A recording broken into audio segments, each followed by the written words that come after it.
Good morning. Good morning, dear.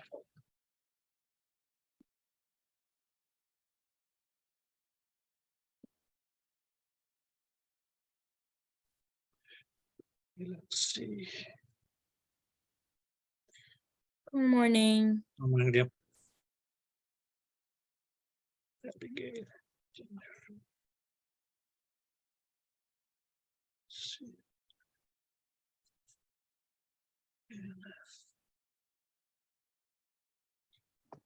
Good morning. Good morning, Sheikh. I'm going to show you here.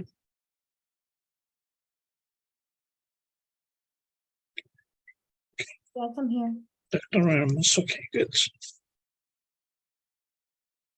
Check. Daniel.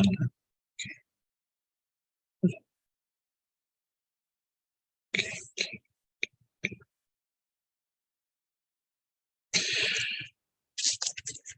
Okay, girls. Before I start, just a couple of things. Did all of you get your books? Yes. Good. Okay. Have any of you tried to browse through the book? Not read, just browse. Yeah, I browsed. Pages. Okay, good. Now, what do you think? I didn't understand what they were talking about. Okay. Let's see if we can change that. Okay. Another thing is that, okay, girls, so far, that's okay. The passing percentage was 70%.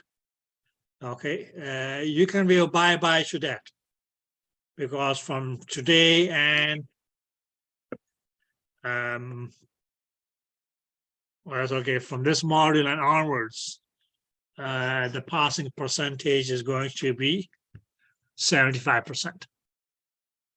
Okay, so for this module and all the upcoming modules, whether that is scanning, etc., the passing percentage is 75.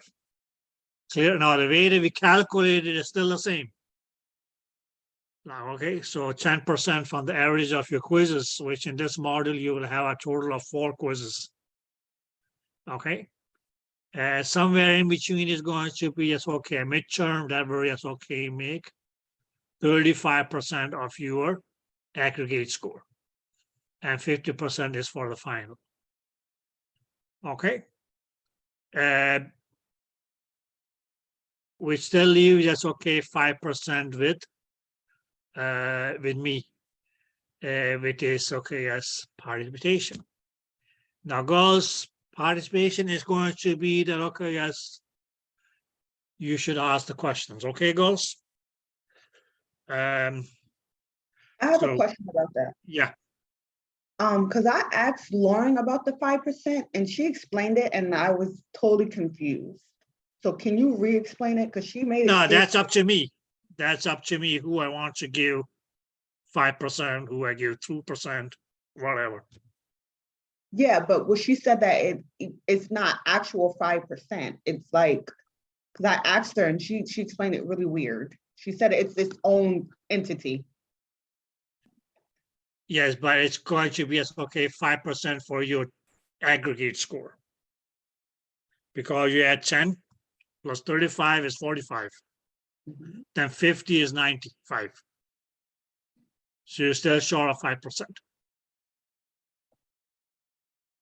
Yeah, that's what I thought, but she didn't. She just said no. That's No. That's how it goes.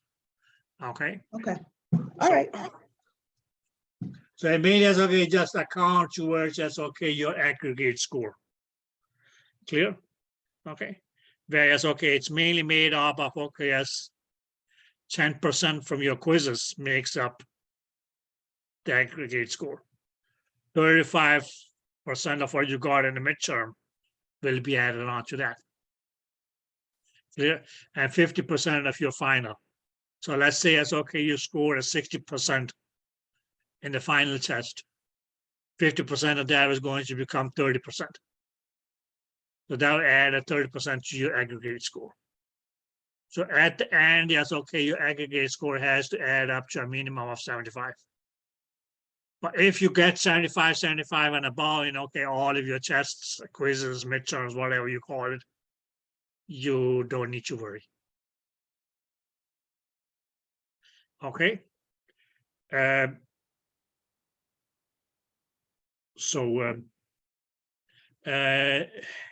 the dates for the quizzes and so on, yes, okay. During the lunch break, yes, okay, while you guys have your lunch, I pretty much okay as well. Yes, okay, put in the dates for the quizzes and the midterm. Right, okay. Now I mean, yes, okay, design, yes, okay, do it in a way that we actually, yes, okay, we'll have okay as at least a day and a half or so for revision. Okay. And go when I say revision, that's just a day or so or two before your test. So that should actually just okay be the point where you would know or should know what are my weak points. What is it that I still don't get? Okay. And that should be the time where you ask the questions to yes, okay, try to clarify it. Now that doesn't mean that you can't ask a question during the class. Okay. At any point, if something just that goes on top of your head and you didn't catch it, please ask me. Okay, girls? Okay. And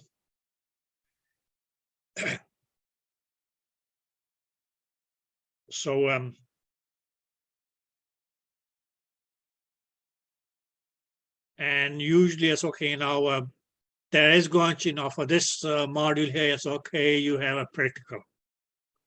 Okay, and by the time you get to, yes, okay, to the end of the module, yes, okay, you guys will get to know, yes, okay, what this whole practical is about. Okay, it's not going to be, yes, okay, judging on your ability to scan a structure and so on. So that's where you will be judged on once you go to your scanning modules. Yep, whether it's okay, yes, scan this artery, scan that organ, so on, so on, so on. This view, that view, that's going to be their job at that point. Okay.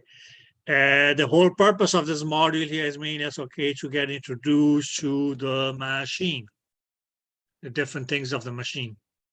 Okay, the ultrasound machine.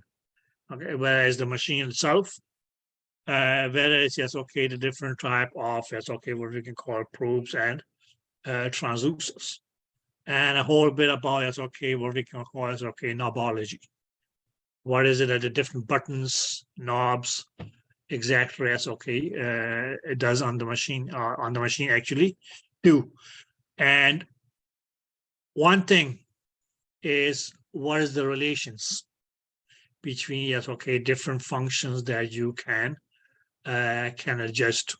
Oh yes, okay, even if you can't adjust it, okay, as far as that goes, yes, okay, so by affect your different kinds of testing modalities. Okay, goals.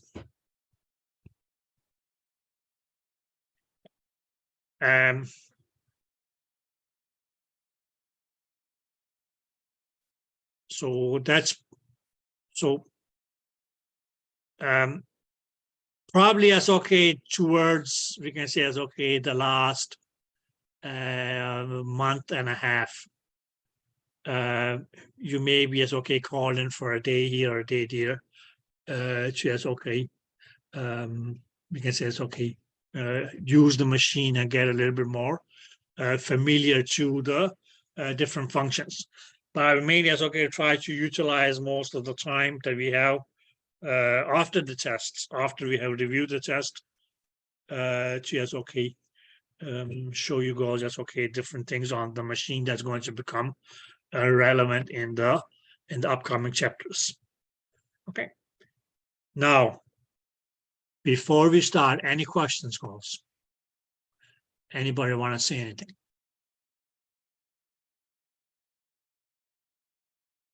Okay. So, okay.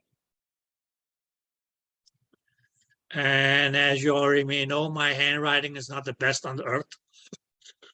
So that's okay. If there's something that I write that you can't read, please ask. Okay. And again, yes, okay. Everything doesn't have a standard definition. Clear? Okay. The whole is okay. Now the main thing is, some of you may start asking, okay, how do we prepare? How do we prepare for it's okay, our tests, etc. Well, at least try to pay a little bit attention to yes, okay, what I'm saying. Okay. What we have is okay, what we will come across is okay during the chapter and at the end of the chapter is going to be as okay questions. Okay. Now what I will be doing is I will be giving you goals, okay, as 15 minutes, 20 minutes, whatsoever. So yes, okay, try to answer those questions on your own. Now you will see that okay, the answers are written right next to the questions. So the best way would be to just okay, cover up the answers, read the question, and see if you can answer them. Clear? Okay. And at the end of the book, yes, okay, there's something that they call as okay, that's the exam review. That's okay for each chapter that is okay going to be a greater or lesser amount of questions in the exam review, and the concept the thing goes the same for that. Cover up the answers and see if you can choose the right answer from the options or choices given. Clear? As far as math is concerned, no, it's not going to be as okay, crazy calculations. If you are able to just okay, multiply by chance or divide by chance, you should be good. Clear? Okay. If you go have okay, a little bit of idea of okay, how to calculate a percentage, yes, okay, you should be good. If you if you know how to yes, okay, calculate a value based on that's okay, a given percentage, you should be good. Clear? And okay, yes, if you are able to, yes, okay, square a number, you should be good. Okay.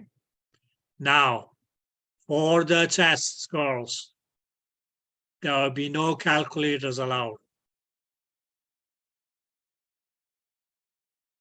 Okay. So yes, okay. If you see a question with numbers, and it asks you to calculate something, do not use a calculator. Okay, so this means that's okay, going to be as okay, your time to yes, okay, practice to yes, okay, do the simple math without a calculator. Because we do not allow calculator on the tests. And when you go for your boards, this test here, yes, okay, they don't allow you a calculator. Okay. So that's pretty much okay. Yes. Now, who decided that? That's not me. Who decided, okay, you are not going to be allowed to use a test or a calculator on your boards? That's not decided by me. That's pretty much okay. As whoever set up all these tests here or certifications have decided that. So I'm just following the rules. Okay, girls? But and okay, those of you who don't like math, you will realize that although yes, okay, there's a question with numbers, and you go, oh Lord, again, I have to calculate. It's not necessary. It's not necessary that you actually have to do calculations because they may not ask you to calculate a value. Okay. So one thing that you will realize is that, okay, as we go through this course, 90% of it is mainly going to be about relations or relationships, which we will talk a little bit about later today. What are the kind of relationships and what do they mean? Okay, so let's see, girls. So is everybody ready? Okay, so let's see if we can make you girls understand, yes, okay, what this whole thing here is about. Okay, ladies. So girls, we're going to just, okay, start off with chapter number 1. And okay, yes, they just give it a name and they say, yes, okay, that's going to be the basics. Right, okay. Now, the first thing that we will talk about in the basics is graphs. Clear? Now, girls, usually it's okay whenever it's okay, you draw a graph.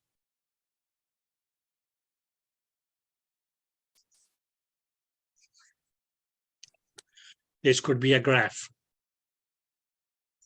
Okay. Now, mainly as okay, what we have on a graph is mainly as okay, going to be primarily as okay, in most instances, okay, 2 axes. Now, the blue axis here, that is what we'll call the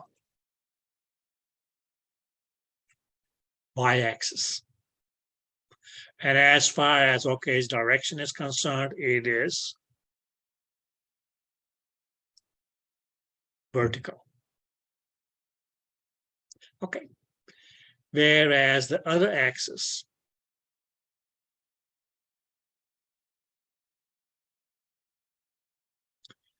which is this light green axis here, that is what we'll call the x-axis. And that is going to be, sorry, the horizontal axis. So your y-axis is always going to be as okay, the vertical axis. And the x-axis is always going to be as okay, the horizontal axis. Is that clear? Okay. And based on that, yes, okay, we can mean it as okay that we actually just okay have made a graph. Now we can mainly say as okay where these 2 axes here meet. This here, this point here. That is going to be as okay the 0 point. Okay. And okay, as this here is okay, that was our graph. Now, what is it that this graph here is going to represent? Mainly as okay, just values of things that were okay as recorded along the x and sorry, the y-axis and the x-axis.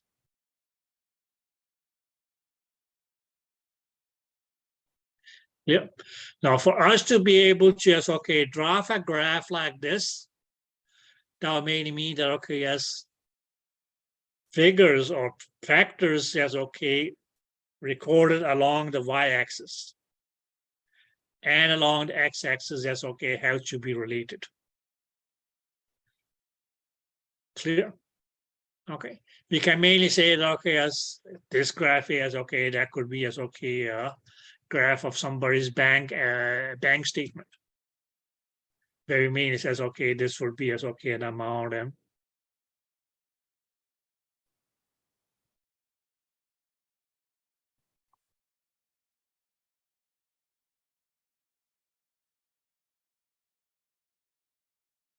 in dollars.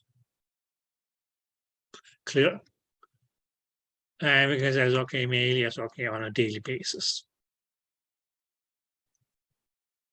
So as we go as okay, day 1, day 2, day 3, day 4, this is how as okay the bank balance as okay may go up and down. Yeah, that was mainly because okay, we said okay, yes. We mainly as okay, following as okay, how is it that this person here is okay is spending his or her money? We may realize that okay, we can may say that okay, we may see a certain pattern that okay, as on the last day of the month, the balance is most likely as okay down to that's okay, almost that's okay, $0. Clear? But this was going to just okay in terms of just okay money or bank balance, 0. This is the starting point of time as well. Clear? Okay. So these were just okay the two main axes that we had on a graph. Now goes if we just take it like this. Okay, sorry, like this. Clear? So this was your y-axis. This is your x-axis. Okay. And why do I do it? Because okay, there is going to be okay another axis, which will be this one here. And that's going to be okay what we'll call the z-axis. Okay. Now you don't find that in the book yet, but it's okay later on in a later chapter. Okay, we're going to come across something that we'll call as okay the z-axis. Okay, so if this here is okay was your y-axis, this here is okay was your x-axis, then this here that becomes your z-axis.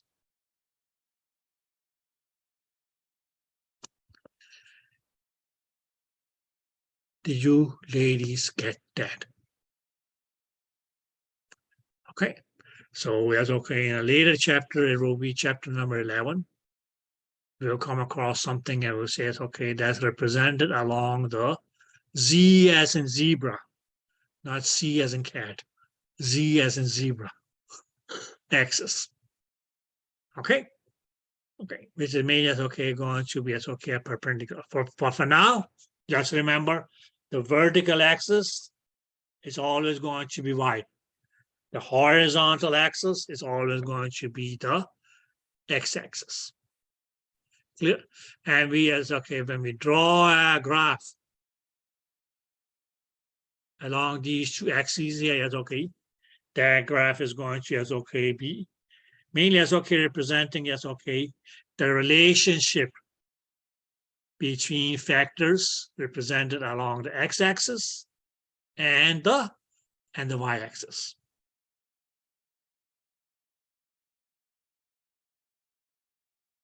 Clear? Okay. Now a graph can be zigzag like the one that we just made here. Okay. You can also have a graph where it mainly is okay, just will go, we can say it's okay. And our graph, you say it's okay, it just goes like this.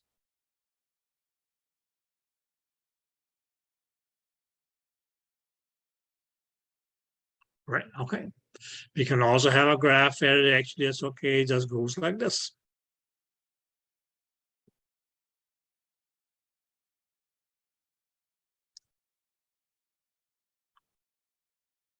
Clear. We can also have a graph where mainly is okay, will just be going like this. Or like this, or like this.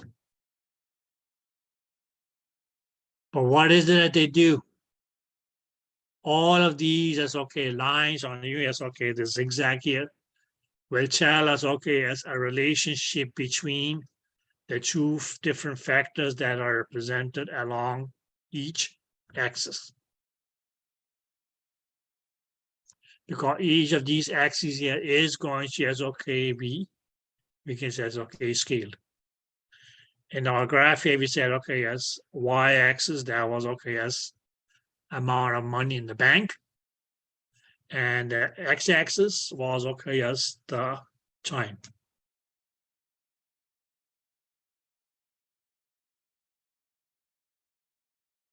Clear? So if your fire is okay, you can even say it's okay. If your bank balance went like this, as time passes, it increases. That would mean it's okay, tell you the relationship between it's okay, the bank balance and it's okay, time. Whereas if you go along the light blue here, you can mean it says, okay, we started off with a bank balance. At the beginning, yes, okay, it was $800. As time passed, yes, okay, it's okay, it's decreased. Okay, the orange line is okay, we start off at $200. Even a Monday, yes, okay, it didn't go up, it didn't go down. It went straight. What did that mean? That you mean is okay, start your bank balance with $200, but you didn't take out $1. You didn't put in an extra $1. You didn't earn any profit, or it didn't charge you any as okay, bank charges or whatever. Clear. Likewise for here. Yes, okay, you started $400. And if okay, the graph goes like this, that means okay, nothing went out, nothing was as okay, added into your bank account. Okay. So lines like these can mainly as okay, only be represented, or you can mainly say graphs like these can mainly as okay, only be as okay represented if there's going to be as okay, a relationship between as okay, what is represented along the x-axis and the y-axis.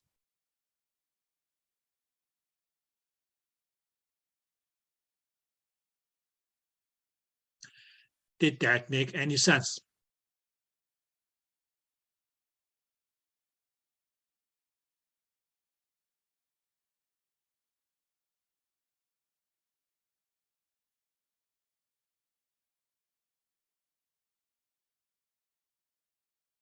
Yes.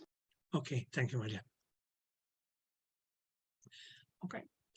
Now, just another thing, because we said, okay, yes, we said that this point here, we can just label it down here. It's okay, that is the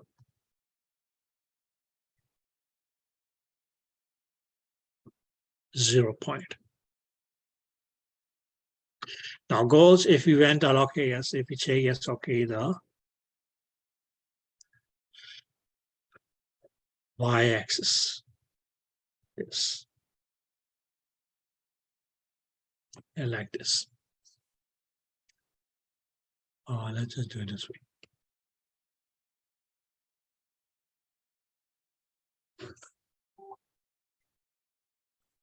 Now the values that's okay represented along the y-axis up here are going to be positive values. Or we can say, okay, whole numbers. Whereas, okay, as the values down here are going to be negative values, or mainly as okay, can be as okay, what we later on will call fractions or decimal numbers.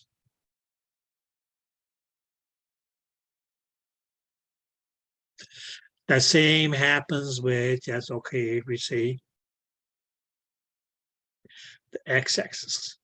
Now, if you say this is the 0 point for all the axes,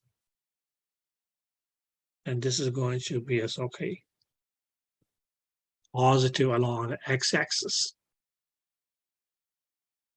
Whereas over here are going to be as okay, negative numbers along the x-axis. And what we mean by being negative values for us here is going to be as okay, that there will be either, I guess it's okay, fractions. And fractions can also be expressed as decimal numbers.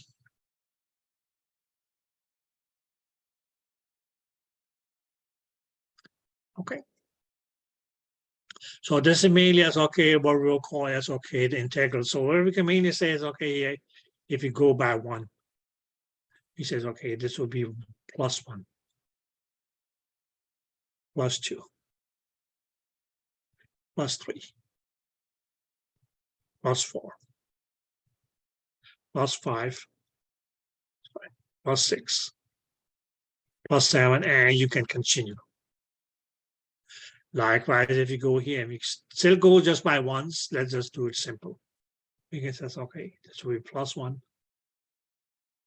+2, 3, 4, 5, 6, and you can continue. Whereas if you go as okay along the y-axis, below the negative point, this is going to be -1, -2, -3, -4, -5, and -6. And okay, yes, you can continue. So the same as okay will apply here as well. Clear. There we go. -1, -2, -3, -4, -5, -6, and okay, yes, we can continue on.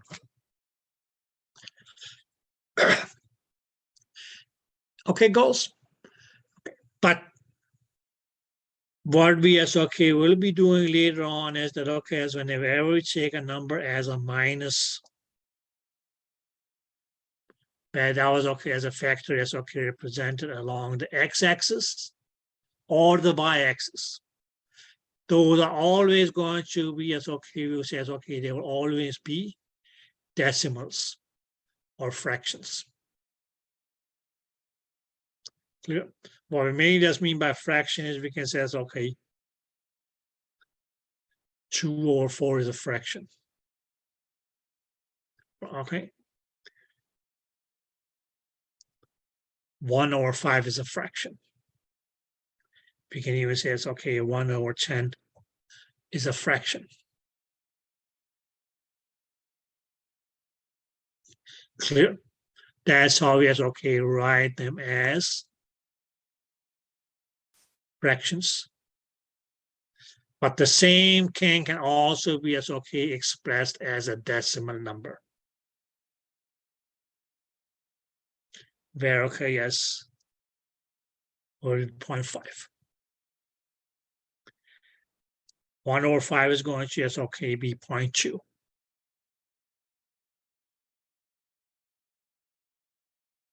Clear? And this is going to be just 0.1. Or we can say it's okay, 0.5, 0.2, or 0.1. That's mainly as okay, just how we express or write these same numbers here in terms of decimals. Or what they mainly were, they were fractions. So this is okay, we take it along the x-axis, for instance, because it is going to be it's okay, the integral. It means it's okay, have a 0. On the right side, we have positive numbers, which I mean is okay. We mean you'll see is okay, these are all going to be as okay. Whole numbers are, we can use as okay, multiples of whole numbers. Whereas what we have on the left side of our 0 point along the x-axis is always going to be as okay. Fractions of whole numbers always going to be as okay, decimal numbers of the whole numbers, which means that's okay, is going to be less than 0. So parts.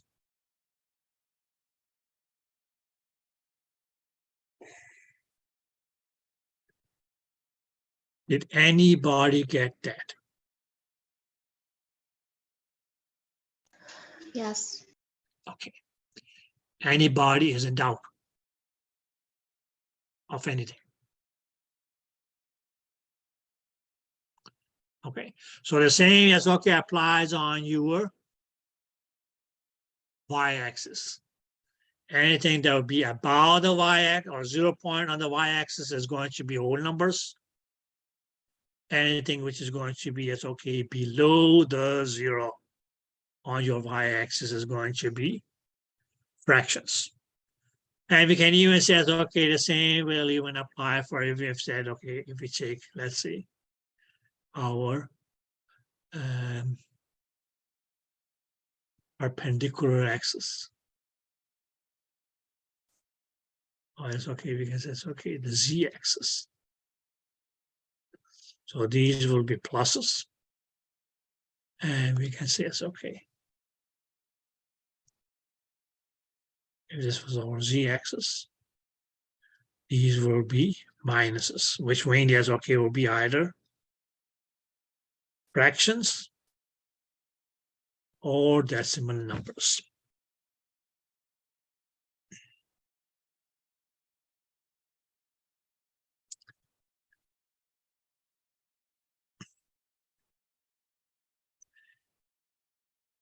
Is that clear?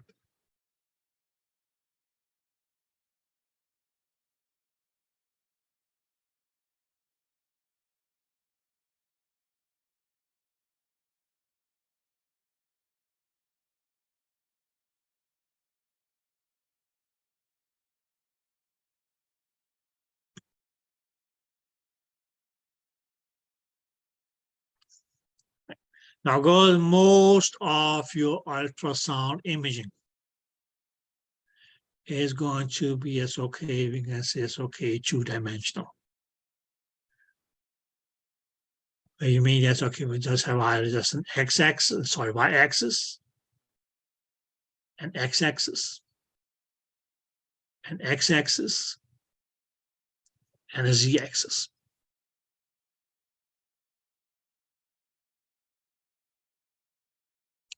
Clear?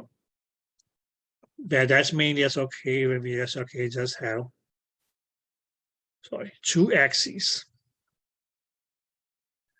That's going to be as okay what we can call as okay a 2D imaging. Where the DA is okay mainly just means dimensional. Clear? But, when we have all three axes, then that's going to be as okay involved in the image. That's going to be as okay what we call as okay a 3D image.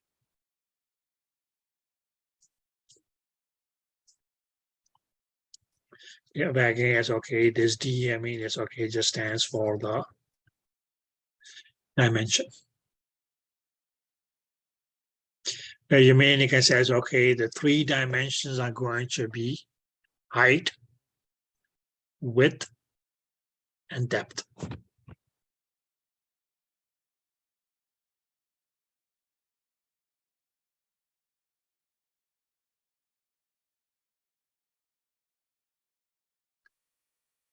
Okay.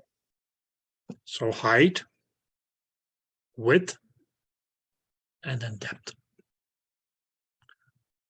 So that's a 3D image. Okay, and that's going to be as okay a 3D image, but 99% of your diagnostic imaging tests are mainly going to be simply 2D images. Clear? Where you say as okay, width and height, width and depth or whatsoever.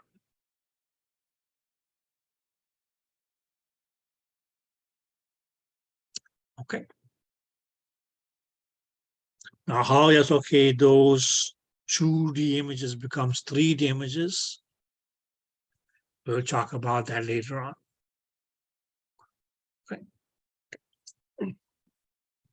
So mainly as okay, we'll just go with okay as the X and the Z image for is okay regular 2D imaging. Now, girls, any questions about your graph? Now we're going to come back to this graph here as okay later on in this chapter here. Especially as okay when we start talking about as okay values and numbers. Clear? Okay. Because okay, an easy way to as okay represent okay as these values here can be as okay on a on a graph. And not really a graph. You mean it's okay, just going to follow yes, okay, the values along an axis. And since it's easy, yes, okay, we just go along the yes, okay, the x-axis. Okay. To talk about yes, okay, different things of okay, the different yes, okay, examples of values and the units. And now goes what your the next thing, and okay, as in the book and main, yes, okay, just talks, mention it under yes, okay, what we will call definitions. Okay. So now it may sound simple, but as okay goals, we are not going to proceed unless you goals are going to be as okay 100% clear about as okay what these definitions here mean. But it's mainly as okay all about as okay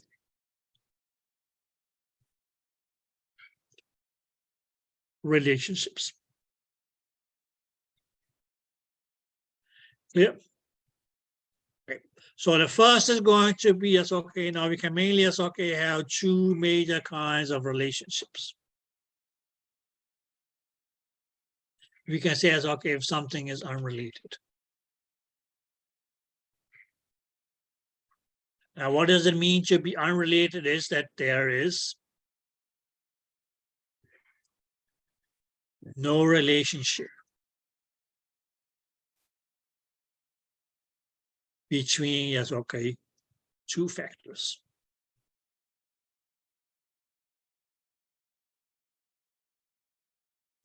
Clear? And ladies, usually yes, okay, if there was no relationship between yes, okay, two factors, well, okay, we were not going to be able to make a graph.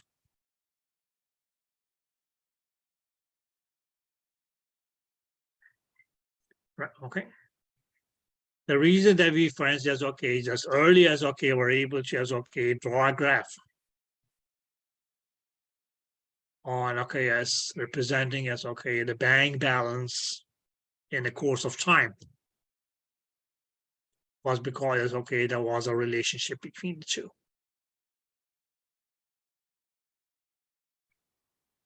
That relationship could be established mainly as okay, just by looking at that graph, whether it went this way, whether it went this way, whether it went up and down like this, or whether it went okay straight. But what it mainly said was okay, as this is how yes, okay, the bank balance goes as time passes. But all because okay, there was a relationship between as okay, the money in your bank account versus time passed.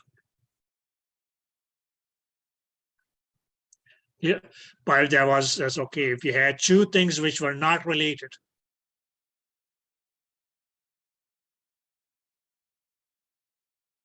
right? Okay, then you could say, well, okay, we're probably not going to be able to just okay represent it in a graphical form. Clear? Now you can take up the craziest thing and say, well, okay, there's no relationship between them.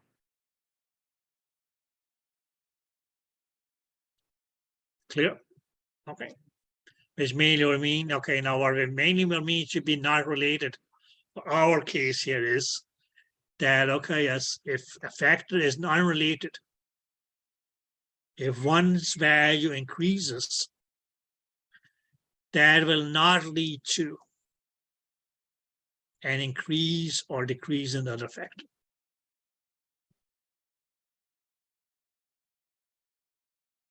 That's because they are not related.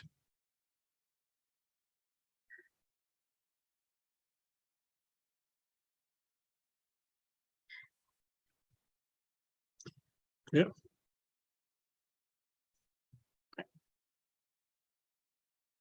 So mainly as okay, what we'll be talking about is okay in terms of relationship is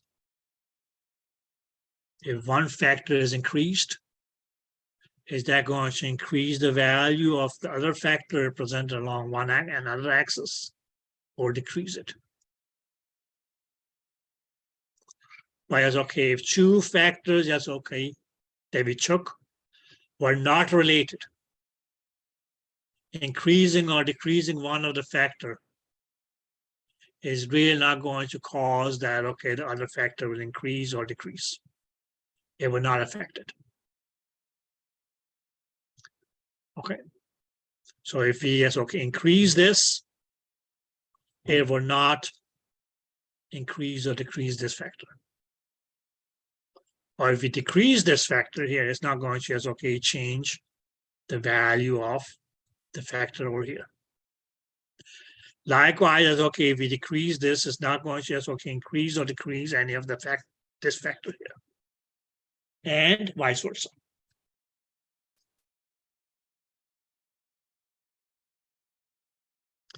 Clear?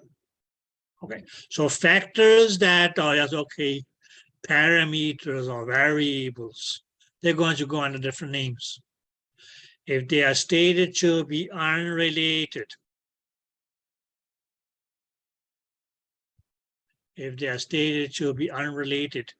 that will mainly mean that, okay, as change in the value of one of these factors here is not going to change the value of the other factor because there's no relationship between them. Okay, an example that we can take is that we can say as, okay, that frequency is not related to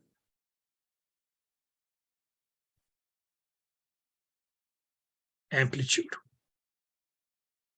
mainly because these two factors here are unrelated, which mainly will mean that, okay, yes, it doesn't really matter whether we increase the frequency or decrease the frequency. It is not going to, yes, okay, increase or decrease the amplitude, mainly because these two factors or these two parameters here are unrelated. There's no relationship between the two.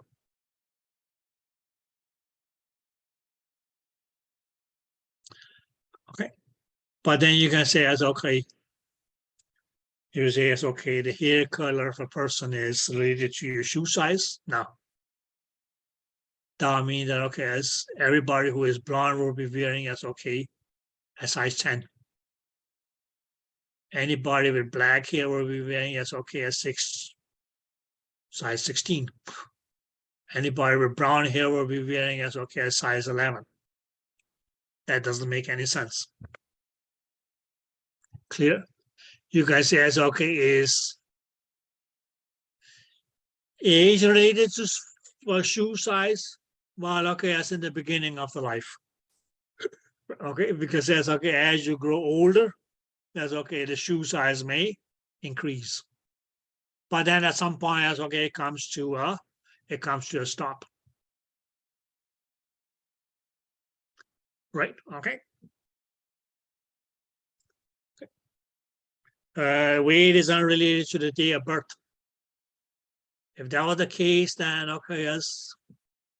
If you found that relationship, it would be as okay. So you can say, well, okay, if you want to, just okay, gotta end up with the obesity epidemic. Nobody should give birth on Wednesdays because that's what we found out, that there was a relationship between as okay being born on a Wednesday and okay as developing obesity. Okay. It's like a temperature and that's okay is unrelated to the day of the week. Clear? That's why we have 4 seasons. Okay. Now usually people would ask, okay, wish that okay, as Saturdays and Sundays were nice and hot. Okay, but that's not how it goes. Okay. So mainly as okay, things which are not linked. or us here, yes, okay, are going to be considered as being unrelated. Okay. But the thing that we will be dealing with in case, okay, being unrelated is increasing, or yes, okay, we can say, okay, changing the value of one of the factors. Is that going to change the value of the other factor? If that is the case, that's okay, then they will be related. But if that's not the case, that's mainly because these two factors here that we want to compare with one another are unrelated. There's no relationship between the two factors or variables or whatever you want to call them.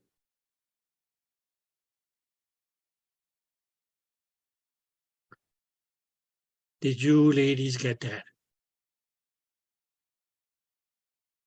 Yes. Okay.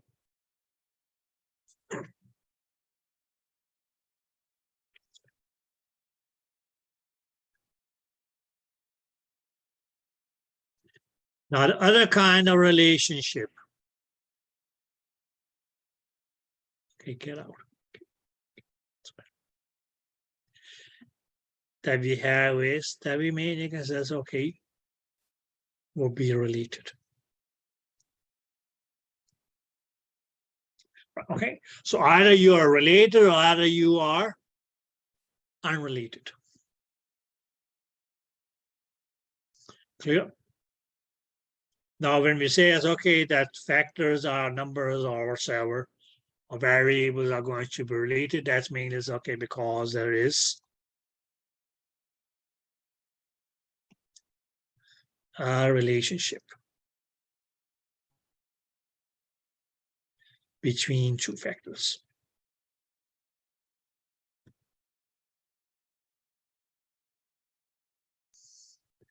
Okay. Now comes the thing of okay, as increasing and decreasing values. Okay, because one kind of just okay relationship where we says okay, being related is going to be as okay that we can call as okay. Sorry, directly related.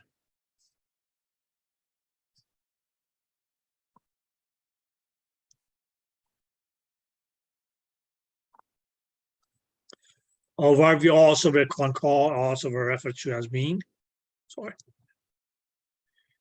directly proportional.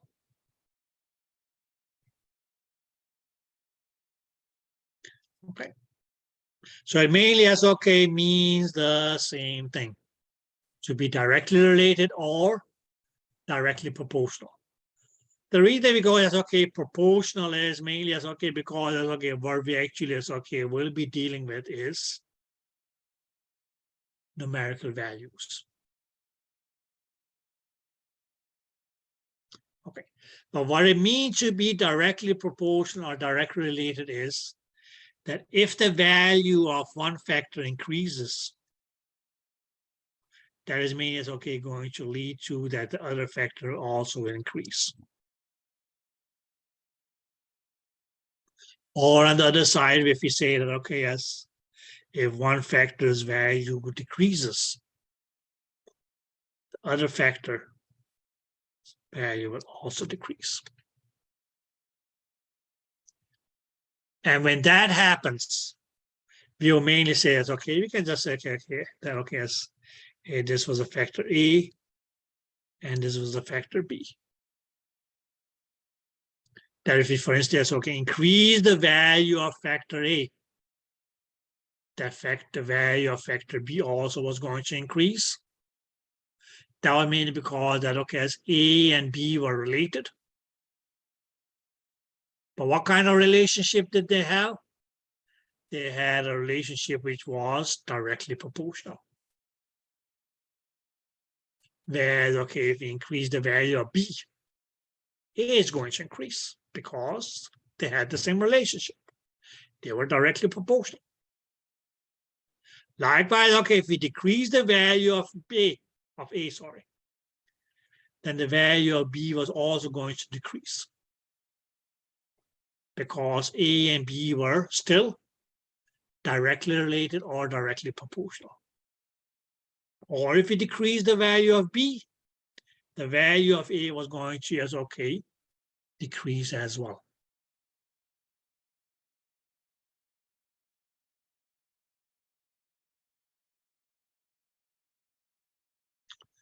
Did that make sense? That means because, okay, the relationship between these two factors here were directly proportional or directly related. And that can only happen, yes, okay, if two things that we compare with one another are related.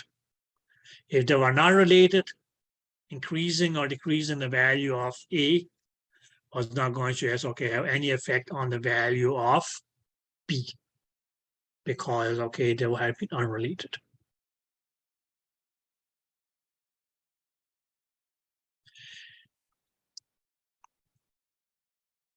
Did that make any sense? So that's okay. A thumb up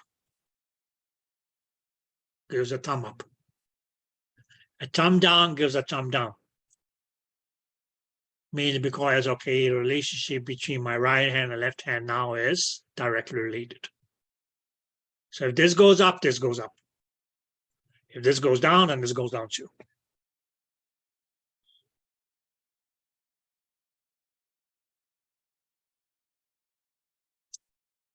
Clear? And then you can go on and say, okay, what could be an example of being directly related? You can say, it's okay, understanding the material is going to, yes, okay, can be directly related to, yes, okay, the grades on your test. Let's hope that's the case. Clear? Okay, the more the material you understand, yes, okay, the higher is it that the grades are going to be. As you can say, the opposite side, the lesser the amount of the material you understand, yes, okay, then your grades also will be going down. I don't hope that will be the case, but that's a direct relationship. You can also say, that's okay, the amount of time that you study will reflect your grades and vice versa, because, okay, they are directly related.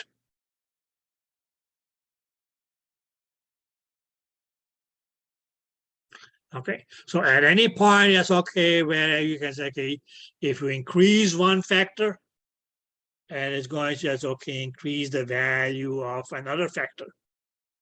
That's because these two factors here were directly related. But also go as, okay, if you decrease one, then the other one is going to decrease as well, because they are still directly related.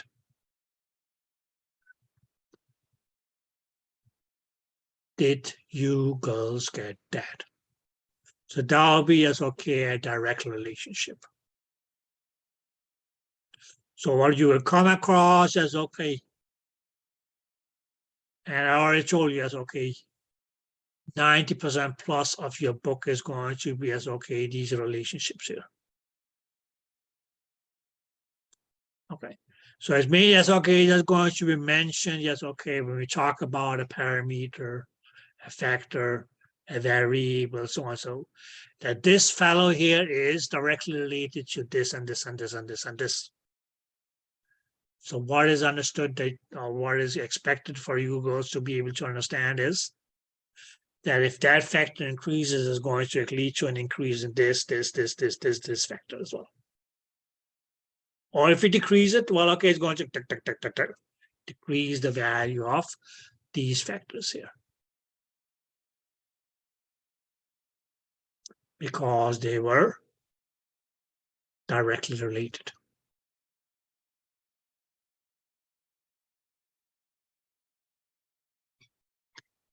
Okay. Any questions? So we said, okay, two things which are unrelated. Well, okay.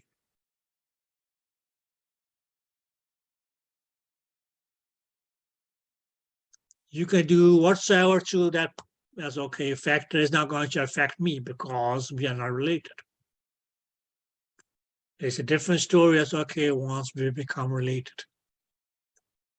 Okay, then yes, okay, changing one is that's okay. Affecting, yes, okay, one of the factors is going to yes, okay, affect the other factor. Which we say is okay, we're directly related, or more correctly, yes, okay, directly proportional. If increasing of one factor will increase the value of another, or decreasing one factor will decrease the factor of another. Clear? So you can mainly say as okay, this morning, if somebody is okay, try to boil an egg. Okay, the longer time is okay, that part where water was on the stove, the harder is it that the water will get. That because okay, that those two factors were directly related. Or you can say is okay, the longer time you cook the egg for, the more hard-boiled water or more hard-boiled what is it going to get. Clear? If you only boil it for a minute, it's going to just okay, still be raw.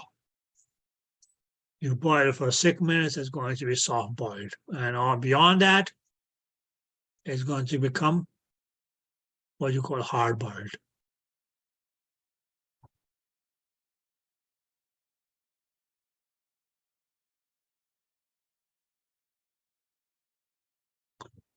Any questions? Or the more you increase the temperature on the stove, yes, okay, the harder it's going to get. Directly related.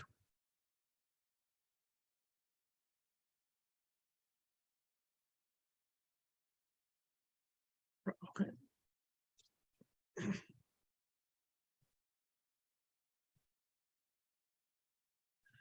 Good, but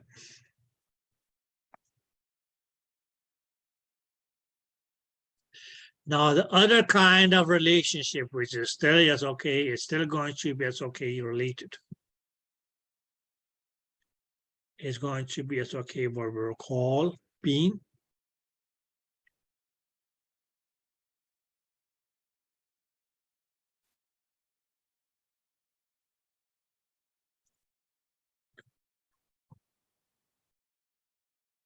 inversely related or inversely proportional.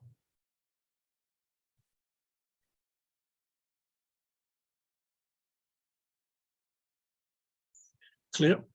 And we can mainly as okay, just check our example of okay as A and B as well here.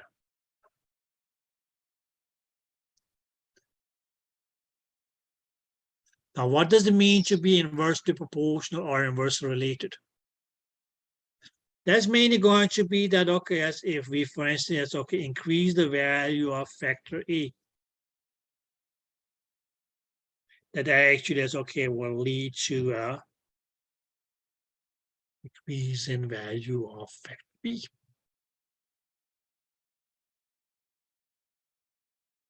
Or if you go the other way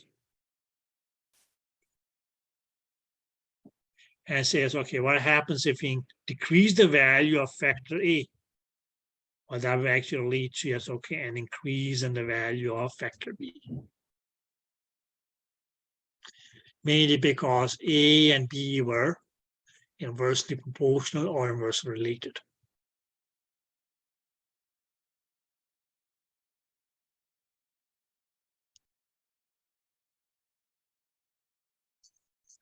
Okay.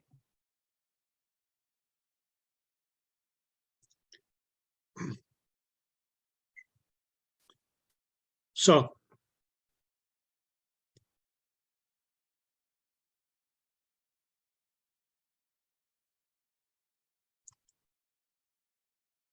now with our thumb game, what would that mean?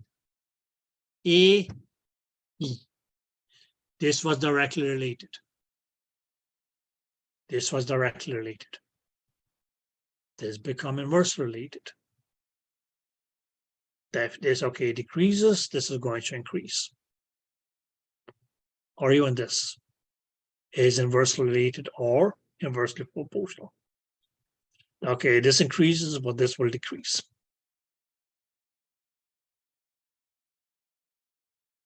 Now, a sick example, but you can say is, okay, the older you get,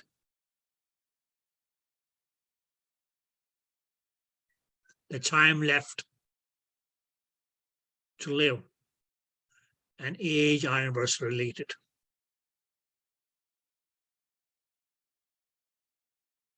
Nobody can run away from that.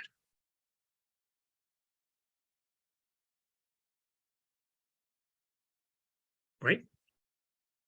Okay. What else can be inversely related?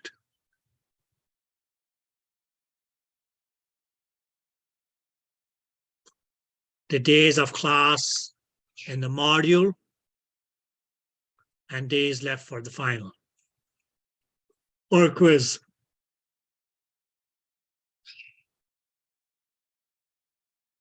Clear?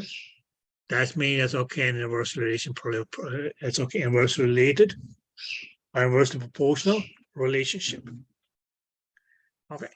But what it mainly means to be inversely related is that if one increases, the other will decrease. Mainly because the word inverse mainly as okay means flipped upside down.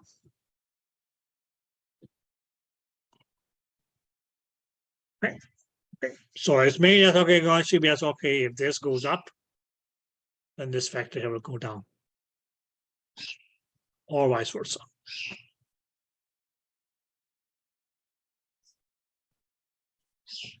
Because they are inversely related. Clear? So factors can still as okay, or parameters can still be as okay related. Okay, but as okay, where it doesn't necessarily mean that okay, just because the value of one increases, that the others also have to increase. Or that the relationship is actually going to be as okay that as one increases, the other will decrease. So that relationship means that they are inversely related. Or we'll call that relationship being inversely related. Clear?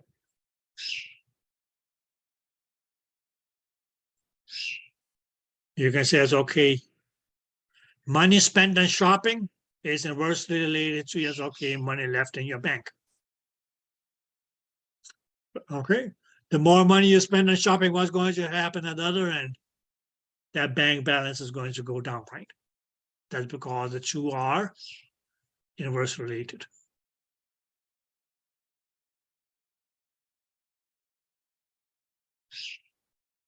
Okay. But yes, okay, the thumbs game, if one points up, other points down. All like this.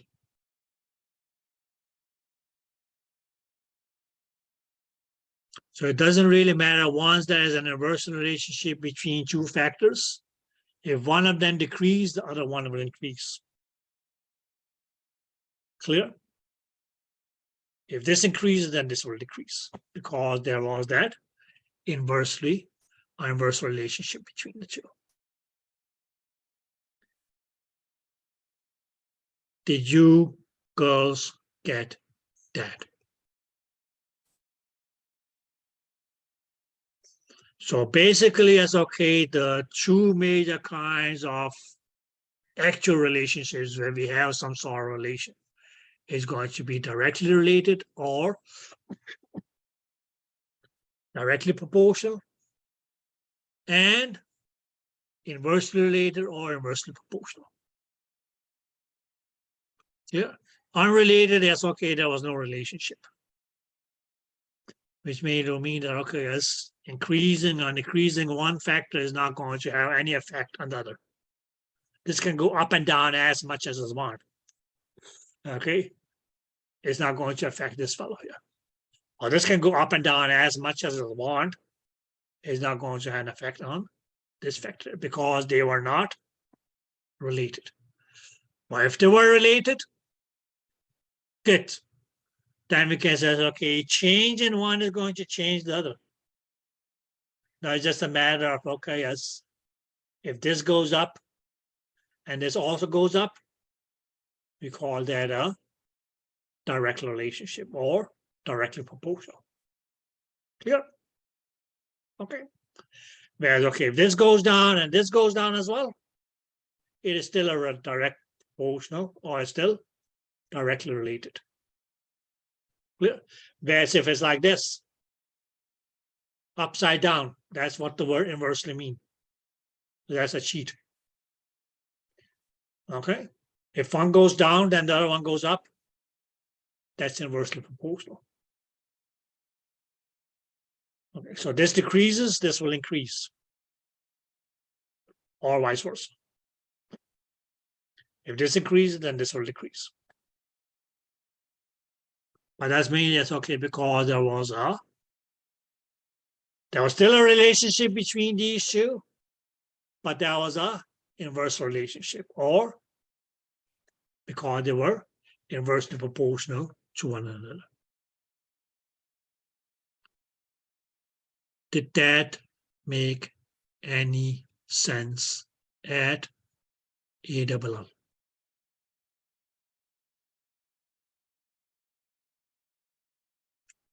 So these are mainly as okay, that's going to be as okay terms that's going to as okay be repeated. And okay, as it will be as okay. Akame says, okay, you will be required to understand at that point, as okay, what does it mean to be inversely proportional or inversely related, if you want to use it that way, or directly related? The value of one will increase and the value of the other will also increase. That's a direct proportional or directly related. Okay. Or if it goes the other way, then okay, as the value of one increases and the other one is going to decrease. That will mean as okay, we refer to as being inversely proportional. And then you will just have to as okay, mainly as okay, remember, or as okay, understand this relationship.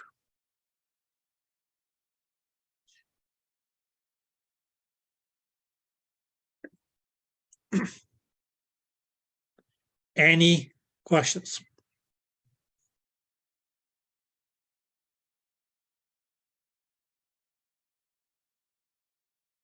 Nope.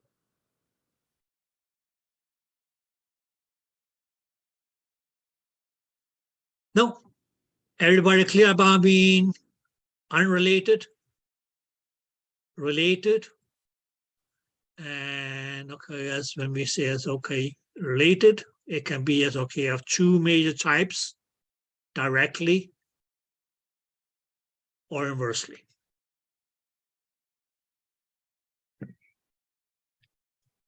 Clear?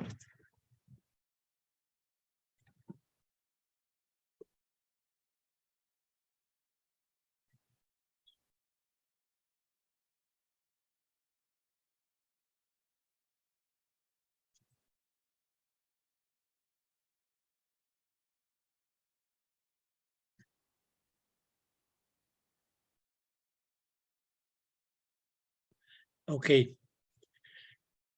Now, ladies, in being inversely related or inversely proportional, that actually is okay going to be a subtype of relationship. In being as okay inversely proportional or inversely related.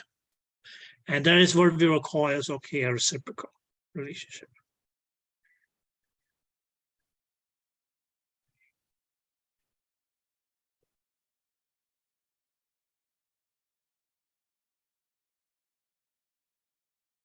Right? So practically as okay being reciprocal actually as okay is going to be as okay a specific type of inversely relationship or inversely proportional. Okay. And what is the difference between as okay being inversely related or inversely proportional and reciprocal? Now, do you guys mind if I go to another slide?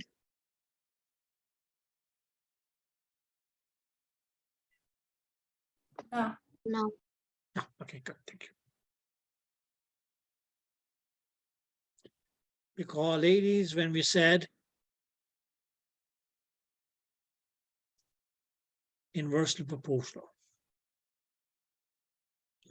for instance, and we made okay that okay as our factors here was A and B, and we say that okay these were inversely proportional. What that mainly meant is that okay as if A increases, then B will decrease. That because okay they were inversely proportional. Clear. Or likewise we said that okay yes, if B decreases, then A will increase. Okay, and B if A decreases, sorry, B will increase. Why? Because okay they were inversely proportional. So that was the main thing that okay as it meant to be as okay inversely proportional as okay would account for. Clear? Whereas okay when we says okay if something is okay was inversely proportional but also had this other kind of relationship which was okay as being reciprocal. And we can yes okay mainly as okay again take as okay that relationship between A and B. Now it is still going to be that we say that okay let's say that okay as A increases and B is still going to decrease.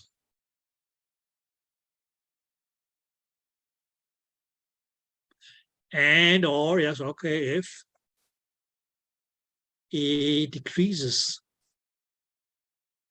then B will increase. Which we mainly can say as okay still was okay as that's the same as being as okay just inversely proportional. But what is now actually as okay going to make this a relationship here being reciprocal? That is going to be that we say as a, you say that okay as A for instance okay its value increases twice. That will mainly mean that okay the value of B is going to reduce to its half.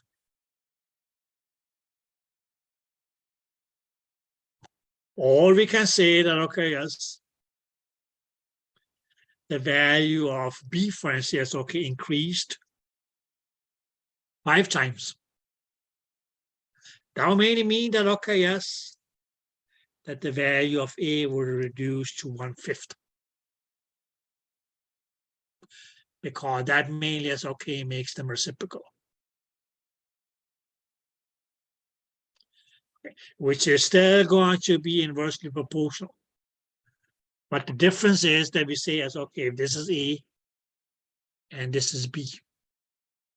Clear? If this value here is okay increased 10 times, this value here will decrease to 1/10. If this increases 20 times, this will decrease to 1/20. Now it'll be reciprocal. Which is still going to be as okay inverse related. So you can say as okay the times that A increases, B will decrease that many times.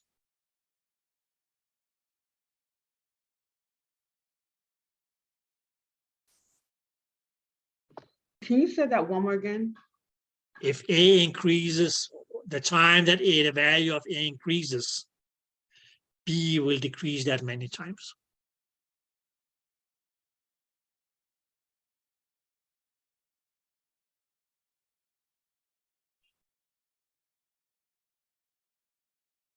Where A still increased and B decreased, that was being inversely proportional, right? Clear? Okay. So if the value here is okay increased 5 times, this will reduce 5 times. If this say increased 7 times, this will reduce 7 times. Clear? So it is there, yes, okay, going to be, yes, okay, inversely proportional. Okay, but you can mainly say, okay, the more times one factor increases, other factor is going to decrease that many times. And if you look here,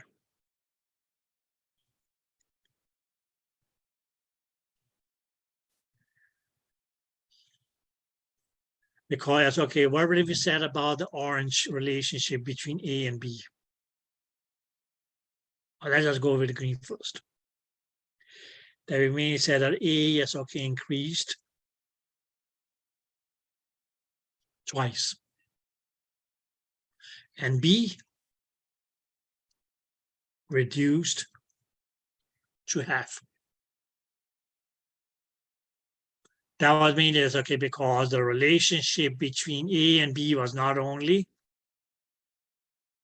inversely related, but they were also reciprocals.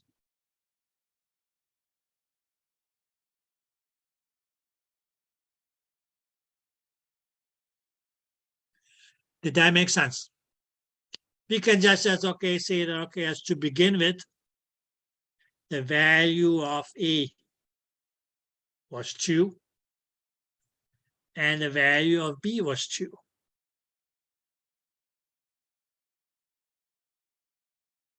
Clear? Now, when we increase the value of A twice, it became 4.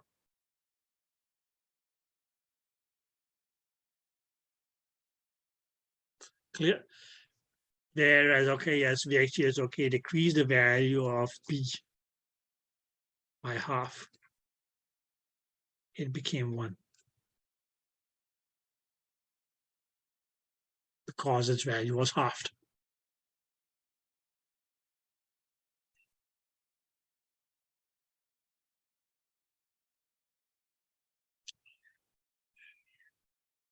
Did that make sense?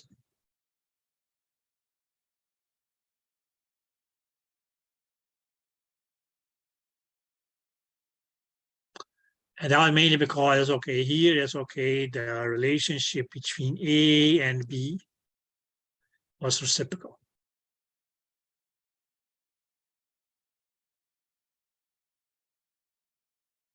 So the way, that's okay, the value of A became double.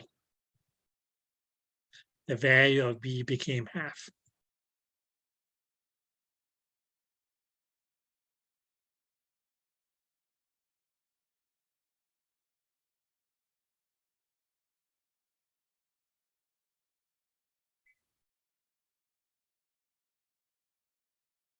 Yeah. Likewise, if we take the other example, that's okay, where we can say it's okay that, okay, the value of B increased 5 times. Then the value of A is going to, okay, reduce to 1/5.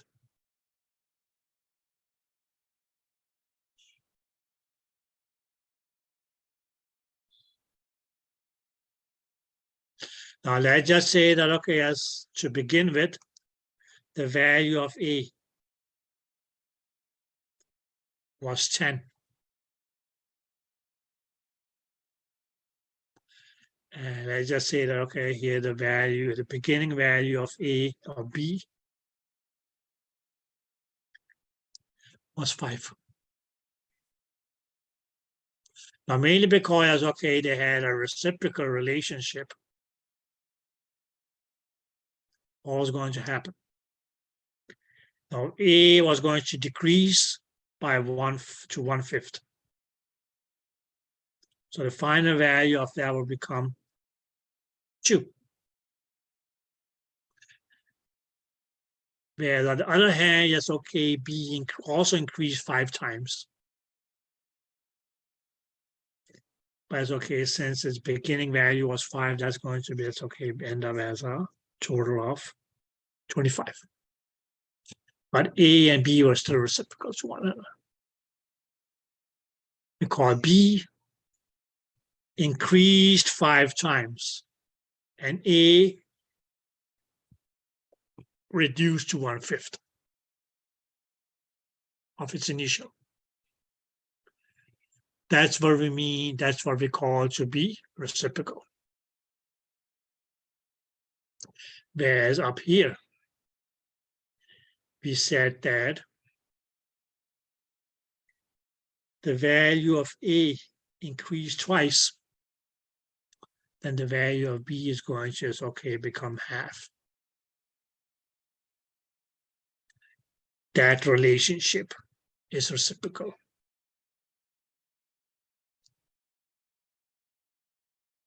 This relationship here is reciprocal.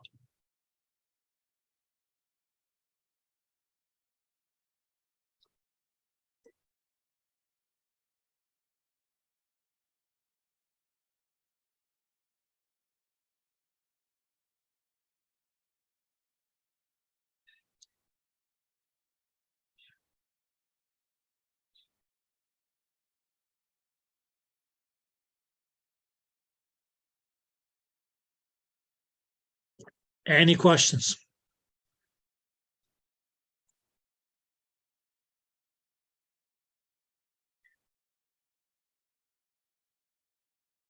Oops.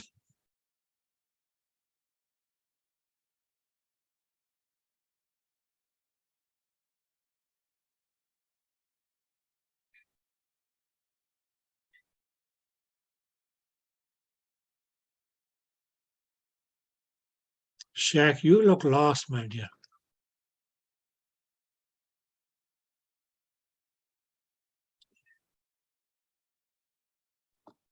A little bit, but Okay, listen.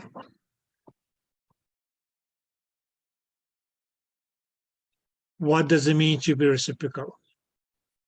That the times that one factor increases, the other factor is going to decrease that many times. Now, now we already said that this was inversely proportional.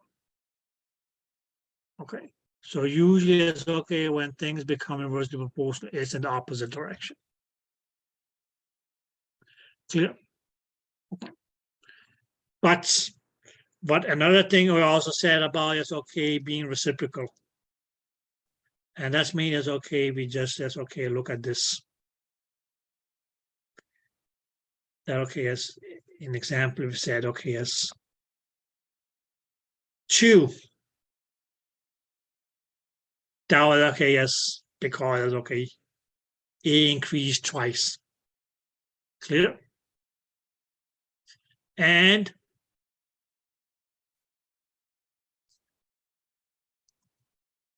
one over 2.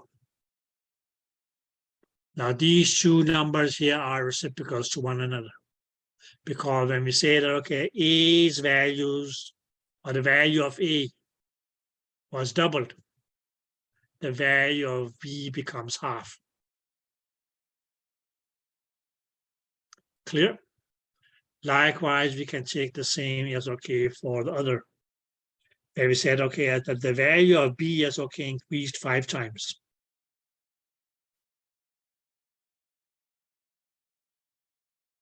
Clear? Where the reciprocal of this 5 times is going to be 1 over 5.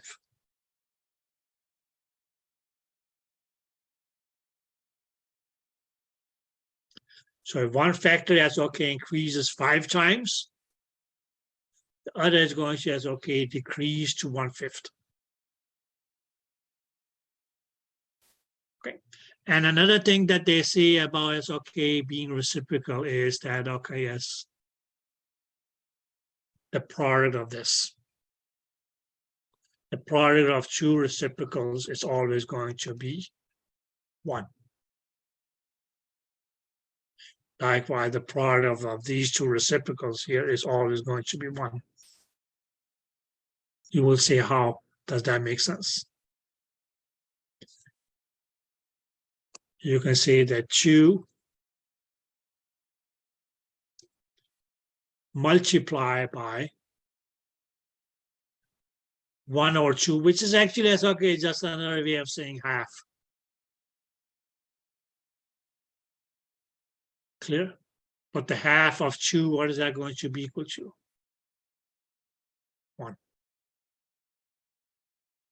That's because 2 and 1 over 2 is reciprocal.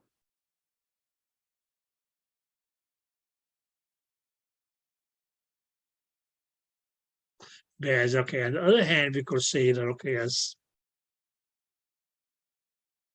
1 over 5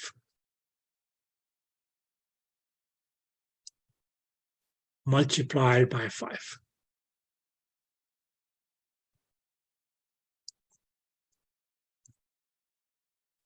Now you can do it 2 ways. You can make, okay, just cut this, and okay, what you have is, you have 1.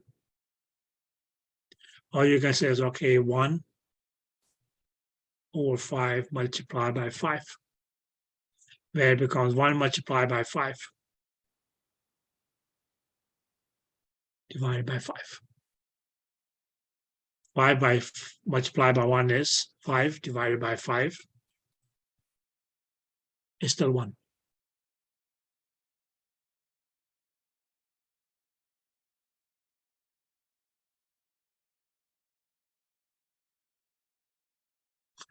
Okay, so whichever way. So you can have any crazy number. 80. Now the reciprocal of 80 is just going to be 1 over 80. Why are they reciprocals? Well, why is 1 over 80 the reciprocal of 80? Mainly is okay because when we multiply the 2, the result is 1.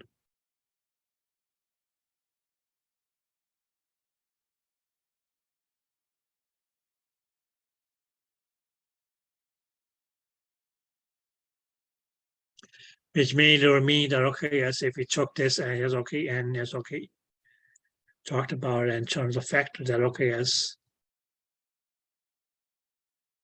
that they were reciprocals. That would mainly mean that, okay, here, A's value was just, okay, increased 80 times. But since, okay, A and B were reciprocal, yes, okay, the value of B was going to decrease. This always, okay, indicate that, okay, as A and B were inversely related. But here we specify the relationship of being inversely related even more and say, well, okay, as if the value of one increases 80 times, the value of the other is going to decrease to 1/80th.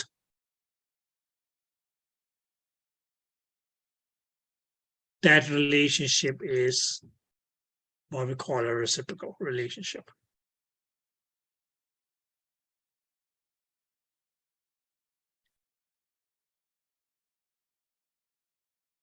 Clear? And what makes two numbers reciprocal? That is, okay, when we multiply them, the product is always going to be 1.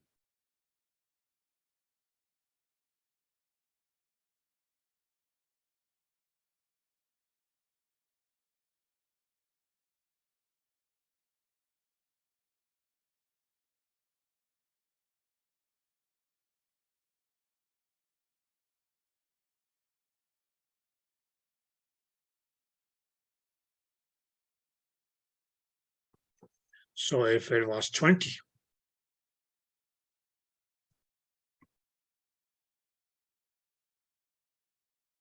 I mean, that will increase by 20 times. Then B will remain as, okay, just decrease by to 1/20th.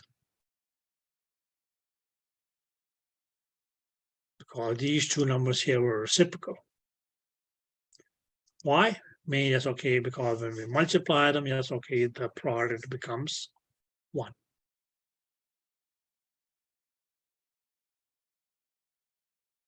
You multiply 20 by 1 over 20.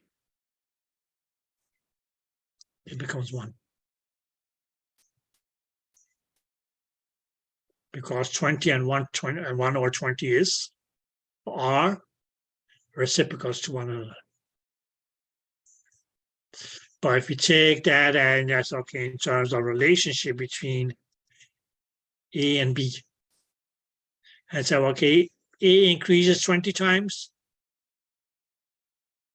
and B is reciprocal to A, that will mainly mean that its value is okay, will decrease to 1/20th.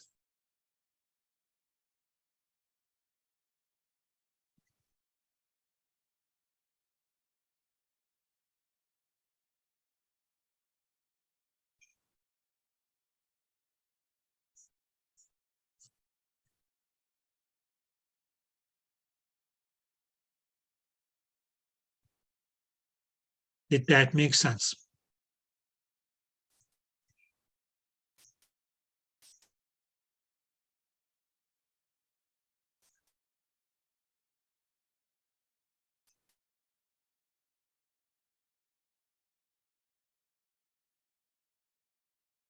Or let's say we have a fruit basket. Let's do it this way. Okay, a fruit basket, a vegetable basket, whatever. Clear? Now, if we say that, okay, yes, there's going to be S okay, and S okay, reciprocal. Or we can say, okay, first of all, inversely. Relationship between, yes, okay, the two kind of fruits, apples and oranges in that basket. Now, what I mean? That the more oranges we put into the basket, the number of apples will decrease. Okay. But you can say, okay, I put in 5 oranges and take out 2 apples. Clear? I put in 10 oranges, pick out 6 oranges. Clear? The number of oranges increases, and okay, the number of apples will decrease. That's plain, straightforward, inversely related. Clear? Because the number of oranges increases, and okay, increased, and the number of apples decreases. Did that make sense? Clear? Now, when we say reciprocal, okay? Now, let's say that, okay, as we had 10 apples and 10 oranges in the basket. Now, we mainly says, okay, now yes, okay, relationship between oranges and apples is going to be as okay, reciprocal. If we increase the number of oranges, if we double the number of oranges, what would that mean? That we will half the number of apples.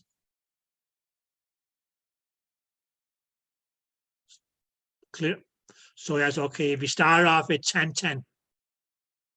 We double the number of oranges, that way we have to put in 10 oranges. And half the number of apples, we will have to take out half of the apples. Which was going to be 5. Now that was mainly that's okay because there was okay as a reciprocal relationship. Clear?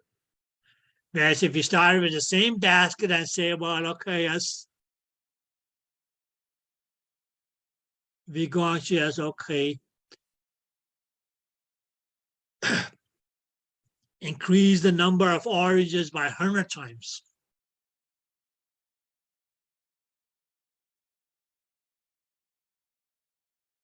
What will happen? You pour in 100 oranges. But then, okay, yes, for each 10 oranges, okay, you take out an apple.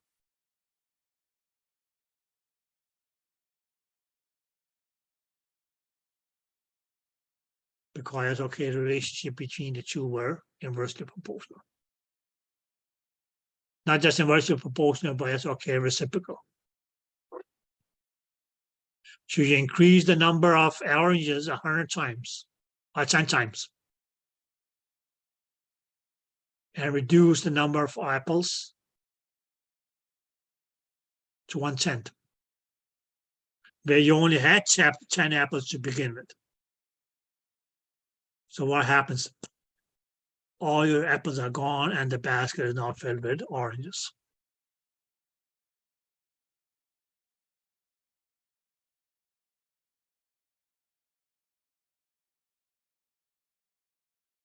But when you look at it, you increase the number by 10 times, you reduce it to 1/10. Another. You double it on one side, you half it on another.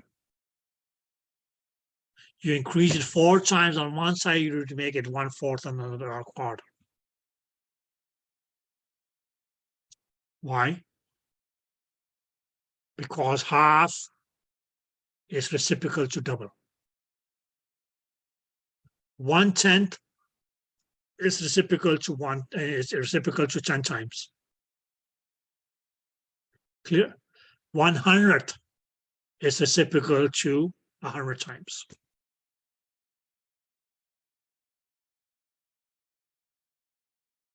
Right? Because when you multiply 1/100 by 100, the result is 1. You multiply 1/10 by 10, the result is 1. Okay, you multiply 1/4 by 4. If you take 4 quarters, what do you get?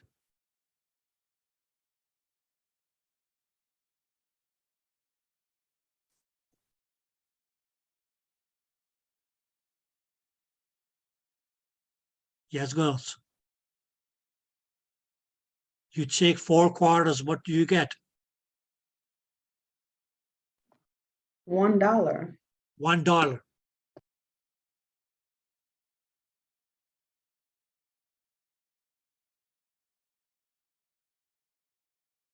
Clear? Okay. So you can make, so what would that mainly be as, okay, if you express that in, okay, as reciprocal, you can say as, okay, that 4 quarters equals $1. Or 1 quarter is 1/4 of a dollar. They both reciprocals.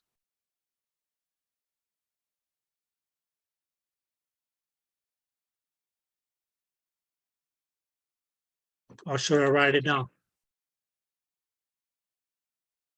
Listen, girls. Look.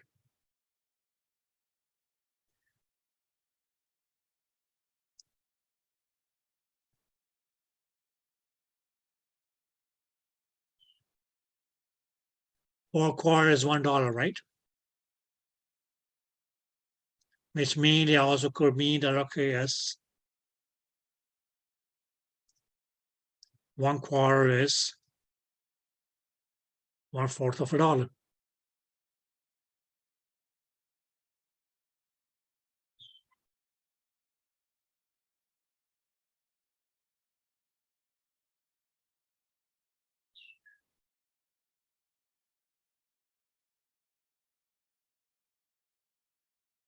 You can also say it's okay that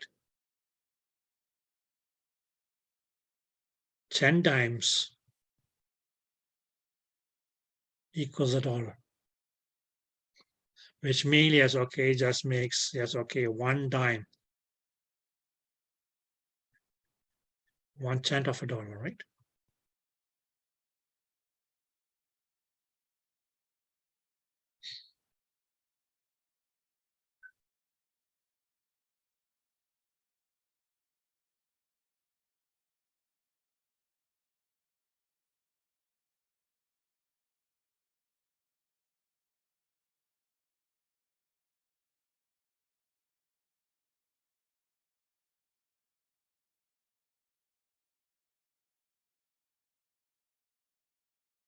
So that's the reciprocal relationship right there.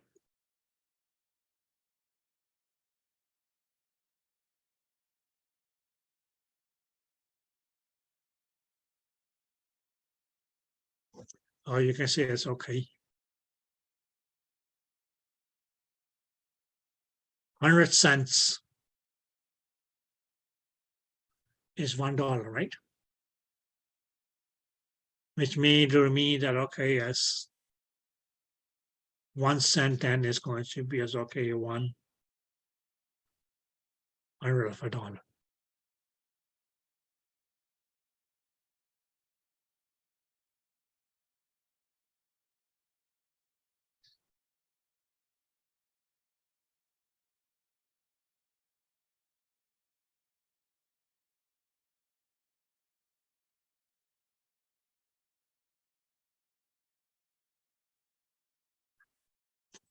But the main factor goes is that, okay, is if you have A and B, if you mainly says, okay, if one increases, the other will decrease. Did that make sense? Right, okay, that's what we mainly say as okay, when we say as okay, that mainly establishes that, okay, as is going to be inversely proportional. Clear. Now we can say as okay that if one increases, we can increase it by any times. We can say as okay if it increase 4 times.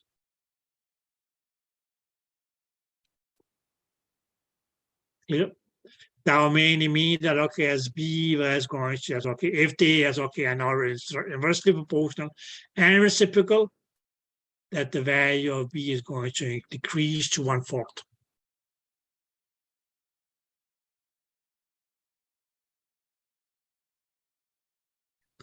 Did that make sense? That's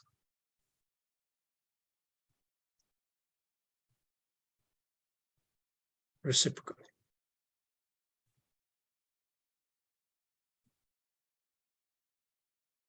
Because okay, that will be as okay a reciprocal relationship between A and B.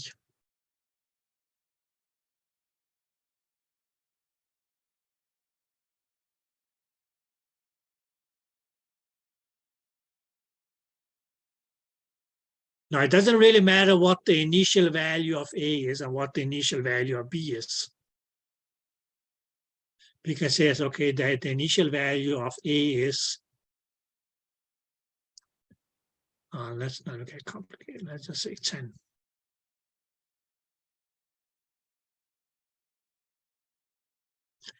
And the initial value of B was 12.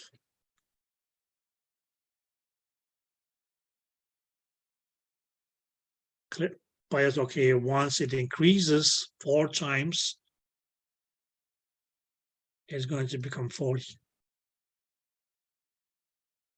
This is going to decrease to 1/3, that will become 3.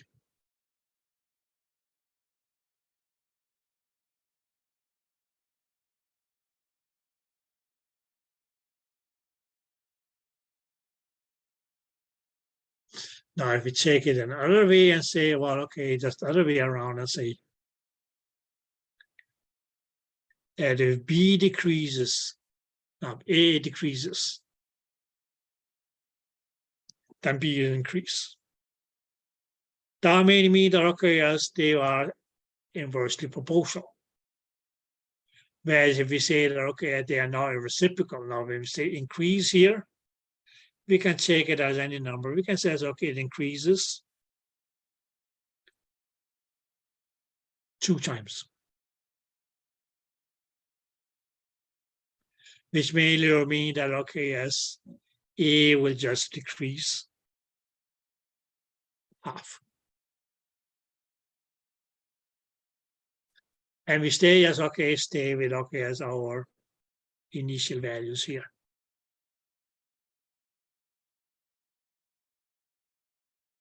Where, okay, now the final value is, okay, we increase the value of B, which was 12, twice becomes 24.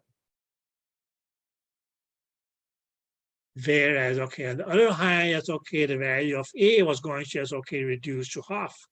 The initial value was 10, so yes, okay, the half of 10 is 5.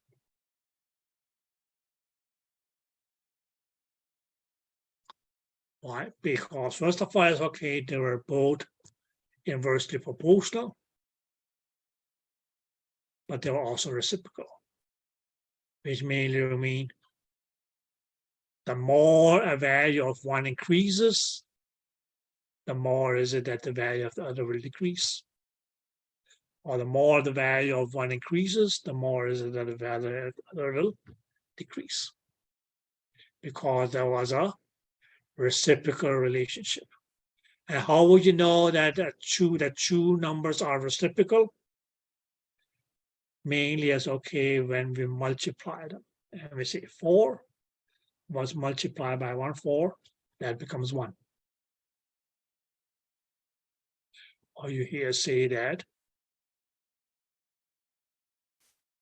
a half is multiplied by 2, becomes 1.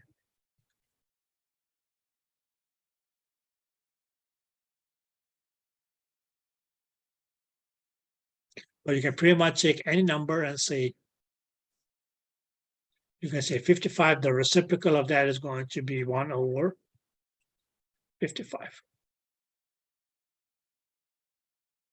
You can say it's okay, 1000. The reciprocal of that is going to be as okay, 1 over 1000.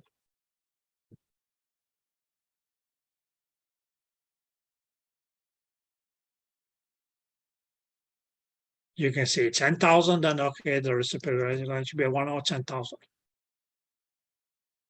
Or 1,000 part.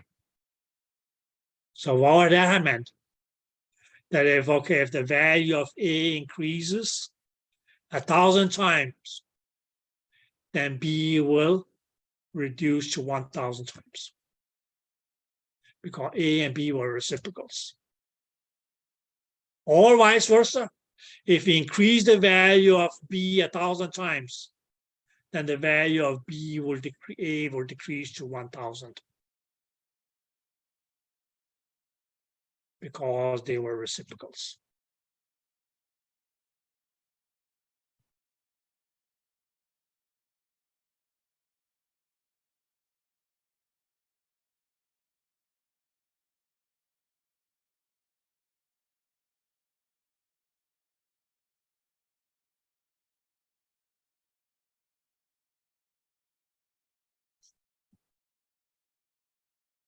Any doubts?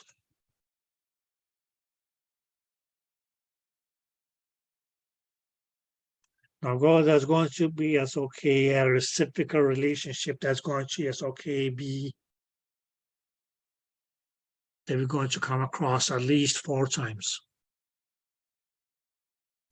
But which is always going to be the same, time versus frequency.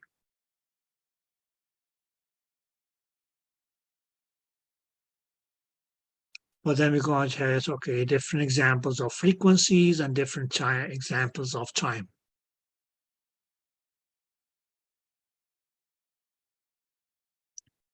But they will always be yes okay inversely proportional, and not just inversely proportional, yes okay, they will also be reciprocal.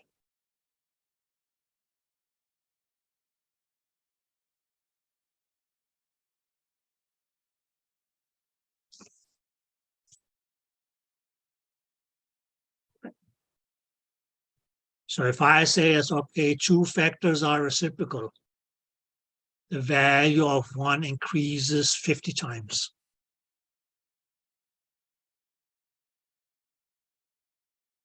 What is going to be the change in the other factor?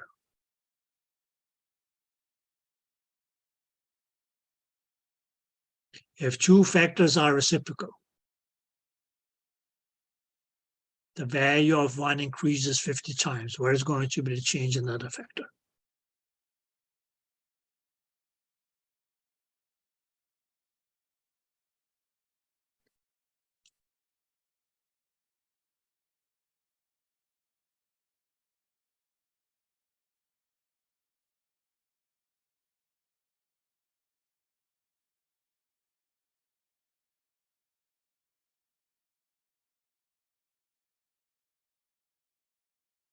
Anybody want to say something? Giving a wrong answer is not prohibited. It's okay.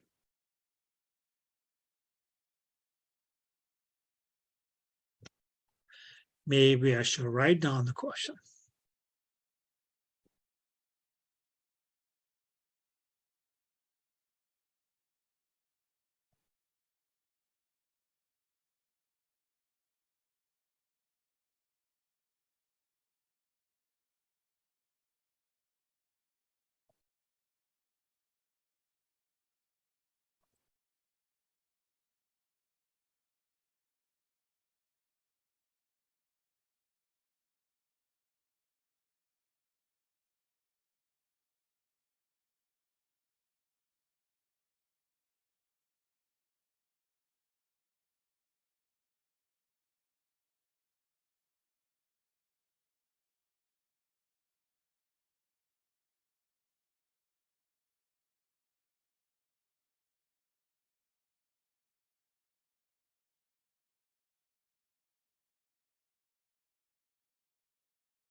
You should have it in your chats.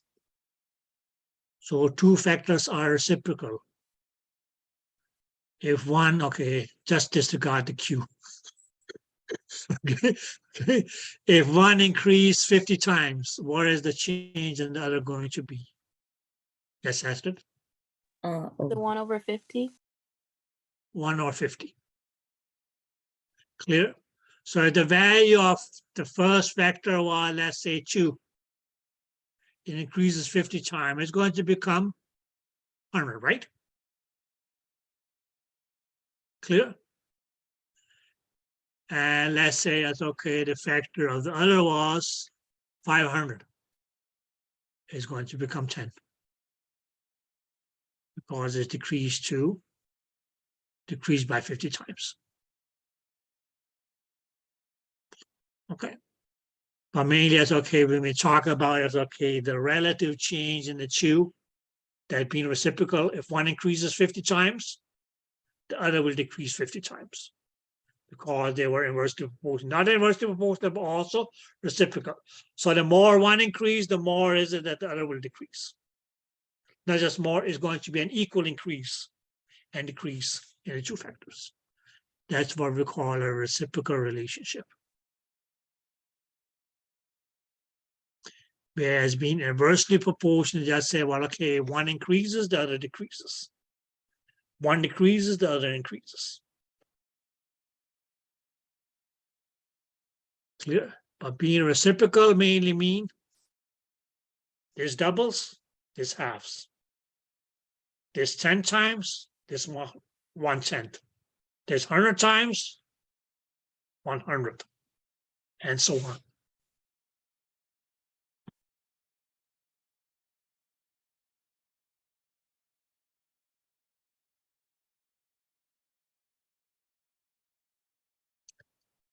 Did that make sense?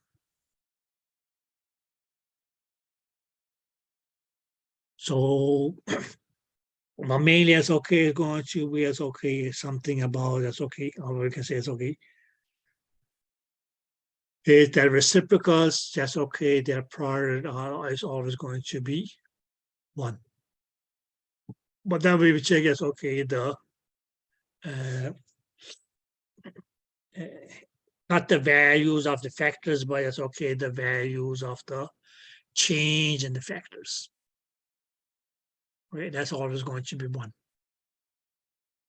Because 1 over 50's reciprocal is 50. So when we multiply those two, it's 1. 1 over 20, reciprocal 20, or reciprocal of 20. Or when we multiply 20 and 1 over 20, it's 1. So it's like that. Okay. But please keep in mind, goes on, okay, that's going to be going to talk about that in, okay, it's just a little bit. That, okay, 1 over 20, or 1 over 50, or 1 over 70, or 1 over 10, or 1 over 5, or 1 over whatever. It may is okay, just expressing a number as a fraction. But what did I say? A number that is expressed as a fraction can also be expressed as a decimal. Because when we say things in a fraction, it's only a part of the whole.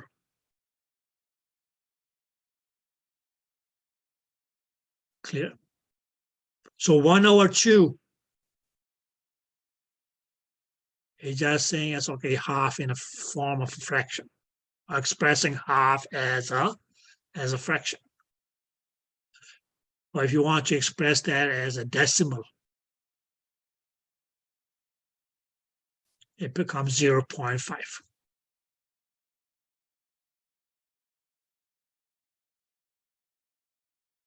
Clear? Okay. But then, yes, okay, if you multiply that 0.5 by 2, what do you get?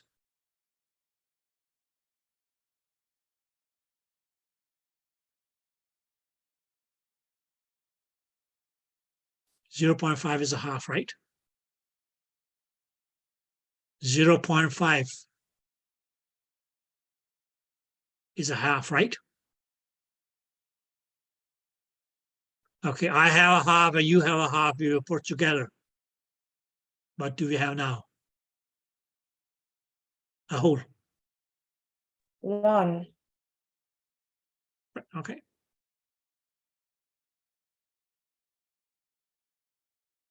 So just be watchful for that one. Okay, that it's not necessary that, okay, as reciprocals has to be given to you as fractions. They can also be given to you as decimals.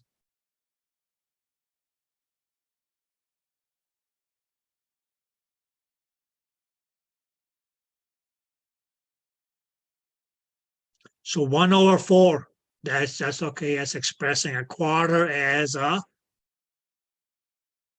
fraction. Okay. But that quarter is okay in a decimal form can also be expressed as 0.25.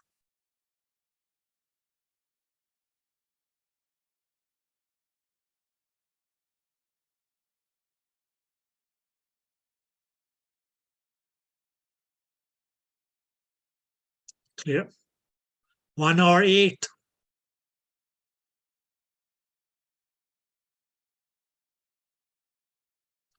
That's a fraction. Does anybody know the decimal value equivalent to this? Okay, 1/8.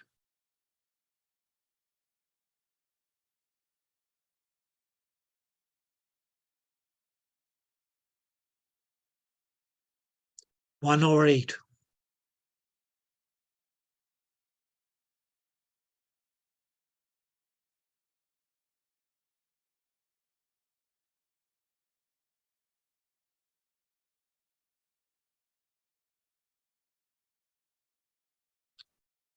Anybody?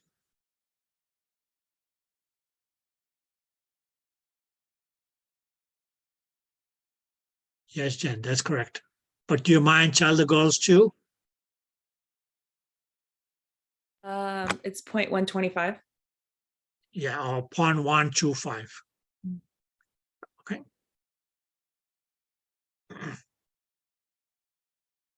Because you have to be careful here because then people will think, okay, 25 as a whole number. These are actually, that's okay, decimals. Okay, well, yes, okay, your answer is correct. And then you can just go as, okay, 1/16, right? And so on. But you're probably not going to get that far down on the fraction scale.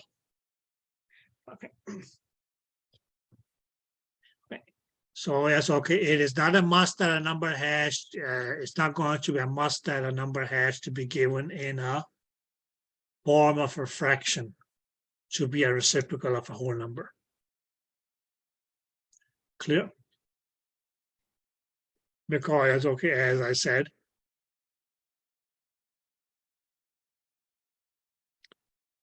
this 1/2 here could be this. Clear? This 1/4 here.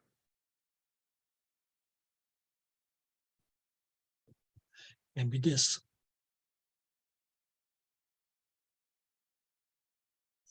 1/10, for instance, can also be this. 1/100 is going to be this.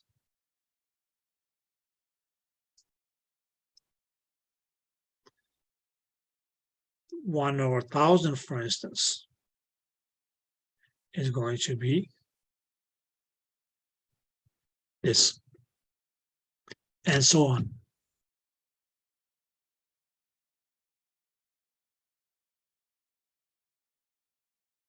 So it doesn't really matter whether, yes, okay, you multiply this one here or any of these two here with 10.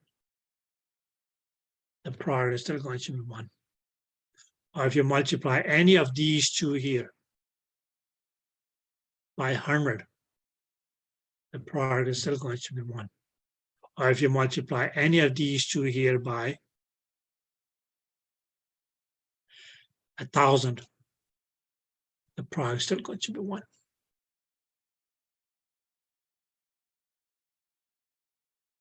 Because both of these here were reciprocals of 10. Both of these here, sorry, were reciprocals of 100. Both of these here, okay, were reciprocals of 1,000.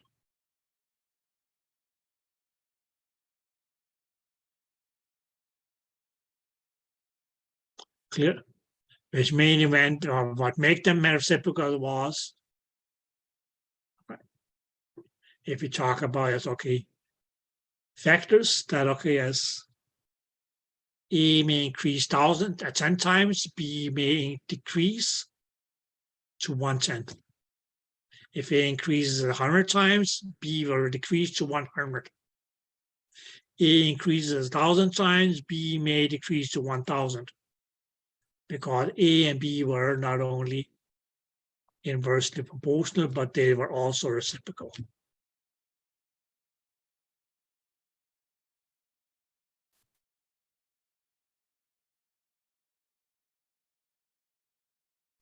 Did that make any sense?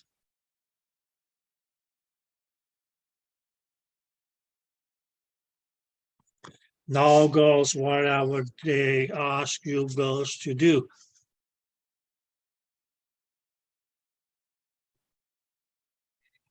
Is so curious. Maybe take a couple of minutes to just, okay, refresh your coffee or whatever you want to call it. I'll get some fresh air, fresh oxygen. Okay. Try to read, that's okay, through these first, that's okay, 3 pages that we have done. And if you look at page 4, you will see as okay, a lovely list of a total of 11 questions. Okay. And I know as okay, the answers are given right here. But the correct way to just okay, answer these questions here is to cover the answers and see if you can answer them.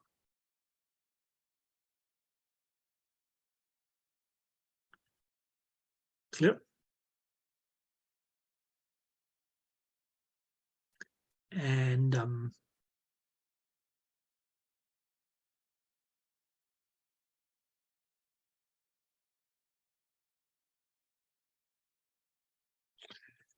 okay, so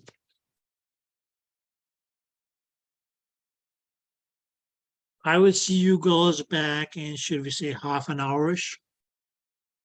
And then we can take a couple of minutes to just okay, see if anybody still have any questions.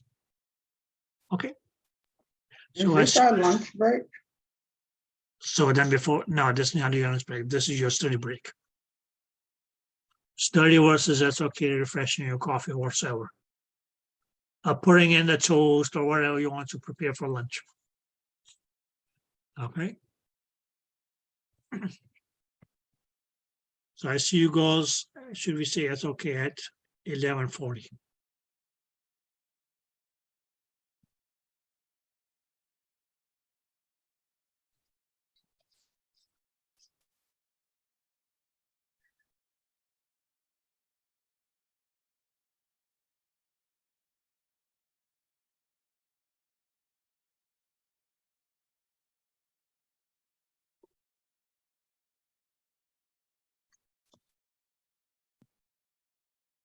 Yes, girls. Welcome back. Now, did you guys have the chance to read through the pages?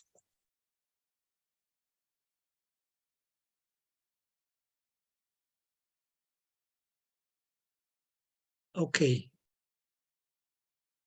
At this point here, is there anybody who wants to ask anything?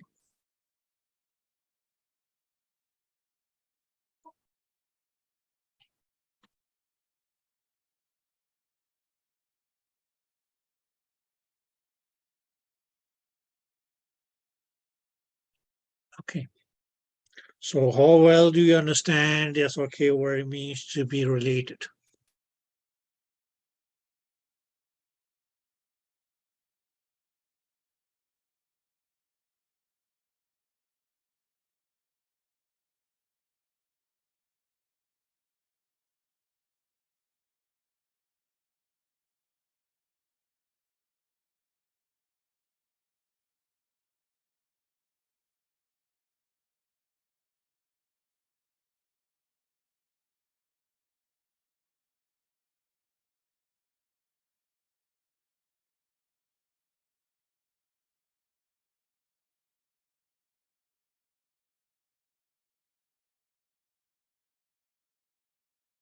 Anybody?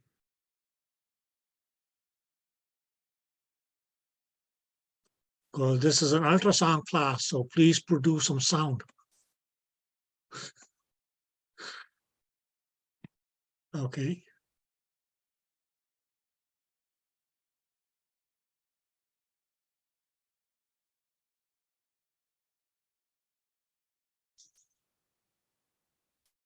Okay, who is still struggling what it means to be yes, okay, reciprocal?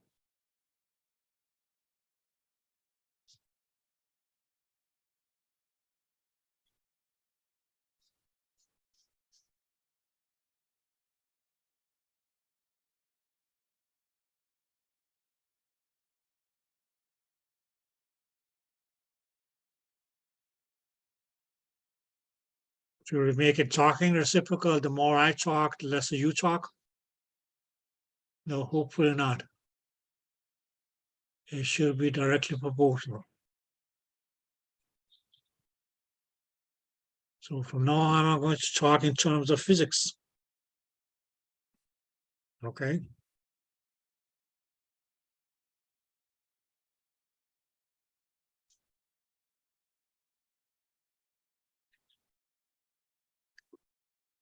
Now, did anybody have a chance to look at those 11 questions at on page number 4?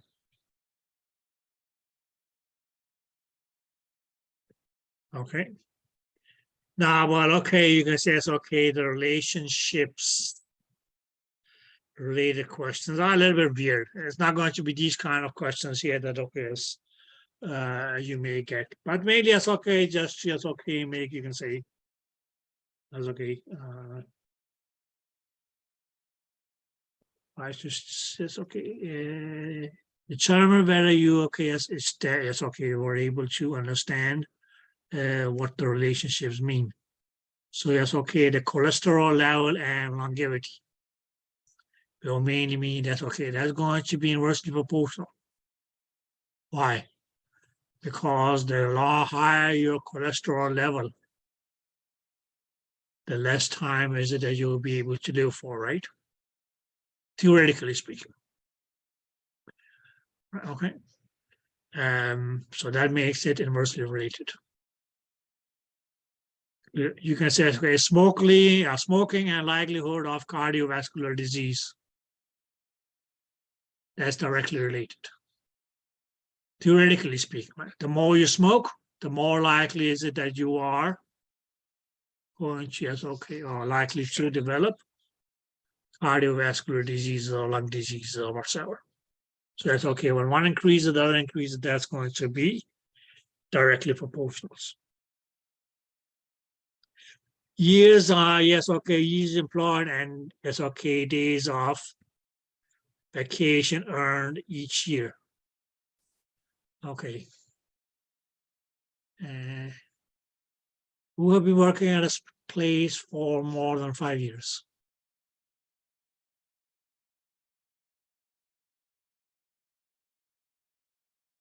Okay, 3 years. Okay, so Alicia, when you signed up for your employment, what did they tell you? That we would receive like PTO and everything. Mhm. How much, so like when I work a week, I get an hour, I think an hour and a half of vacation time. I get PTO, UPT, unpaid time and vacation. So they Mhm. give you, a certain amount every week that I work. Okay, but had that amount of PTO or vacation that you earn for each day that you work, has that increased? Yeah. So you start off with, Well, like when I first started, I didn't have any, I didn't have you didn't any have any, okay, because time. you I had were on nothing. probation. So once I kept working, now, like, as I keep working, it increases more and more. Okay, so at some point, yes, okay, you can say it's okay that your working hours is inversely proportional to your non-working hours. That you work less and get paid more or more vacation. No, I would say it's directly. That's okay. Well, that's okay. Then you can say, okay, at the last, that's okay. At end of your, it's okay. Career, you mainly, that's okay. Adjust on a never-ending vacation. Okay. IQ and suicide. Now they are not related. If they were directly related, then clowns were going to be as okay. What were clowns going to be? People with the greatest IQ, right?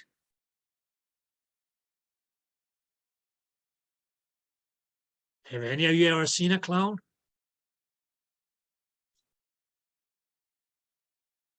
Some people may be scared of clowns, but okay. Caloric intake and weight. Again, that's okay, directly related, right? Okay. Okay. Hours spent exercising and weight, yes, okay, inversely related. Okay. Alcohol intake and sobriety, yes, okay, inversely related. Because one increases, the other will decrease. Now, what is the reciprocal of 20? It's going to be as okay, 1 over 20. Right, okay, or that 1 over 20 can also be as okay, 0.05. Just so you know it. Clear? Because 1 over 20 is a fraction, 0.05 is a decimal value. Here, if you go to 200, then it becomes 1 over 200 or 0.005. Right? Did that make sense? Yes. And fractions and decimals are always going to be as okay on that other side of our 0 point on that integral line or on the graph. Clear? Now, which of the lines in the graph below represents inverse relationship? Now, they're pretty much okay as it has some. That's okay, 2 lines, right? Okay, where is my pen? Oh, they mean that's okay. Just chat.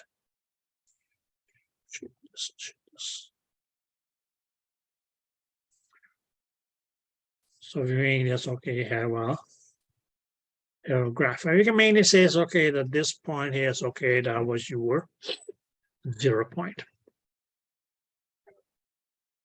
Okay, now what they mainly are asking us is okay, which are inversely.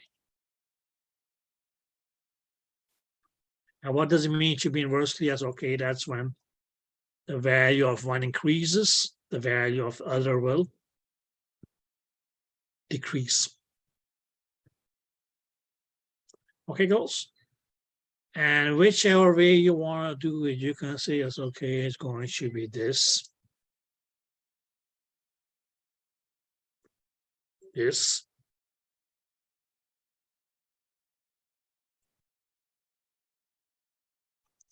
Oops. And this.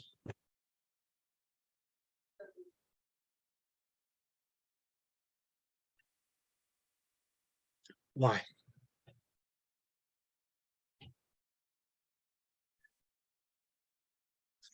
Because the more they increase, here we can make this, okay, the increase along the x-axis,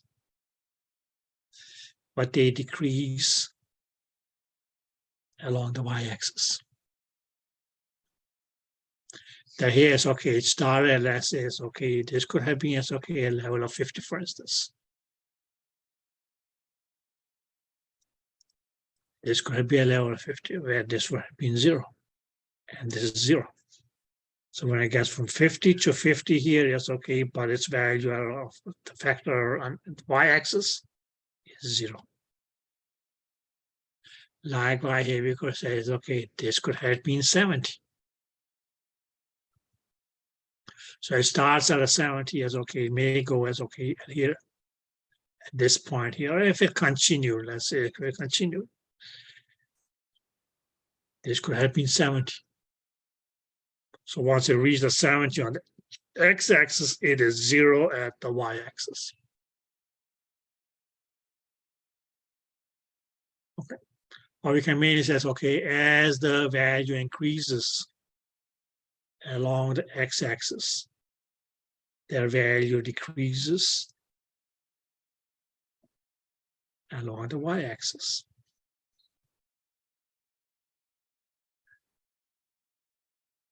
And that mainly will make them as okay, inversely proportional.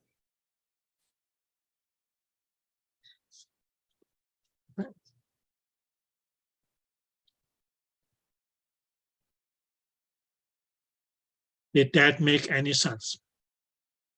So these were the lines that were inversely proportional. Relations between as okay factors on the x and y line, along the x and y axis.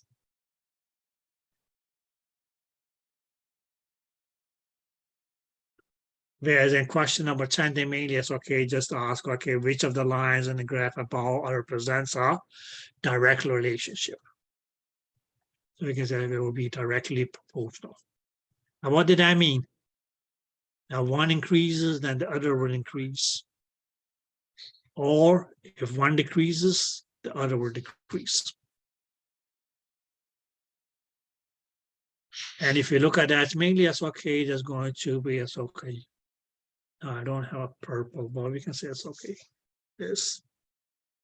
Then we have okay as this. And then we have okay as this.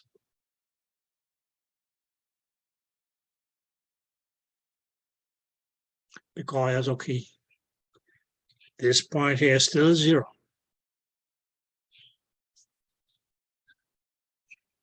But the main thing is that okay, as it goes up, or as the value is okay increases along the x-axis, sorry, the y-axis,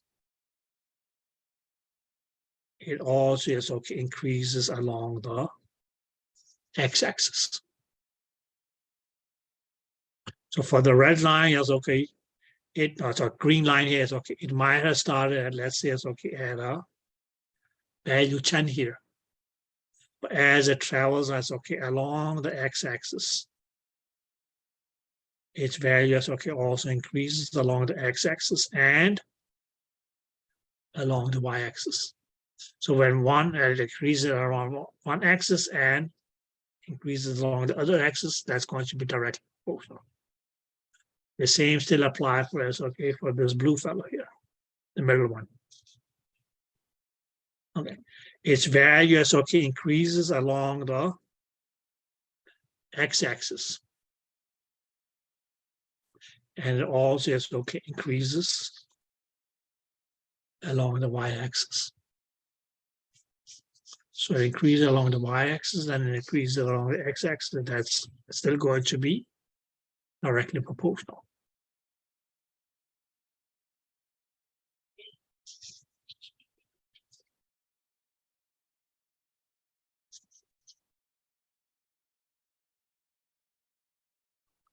Right? Or if you go the other and say, it's okay, even this one here. Its value increases along the x-axis, and okay, no, not much, but we can say it's okay, it still increases along the y-axis, so it is still directly proportional.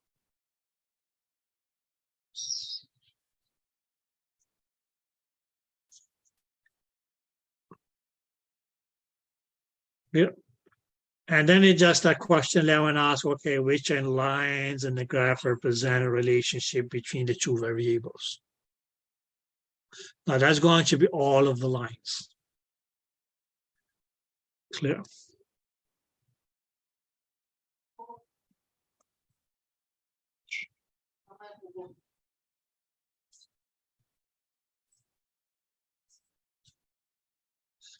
Okay.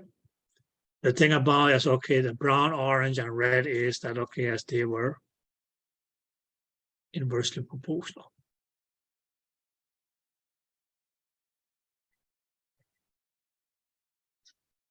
Oh, sorry. Inversely proportional, sorry.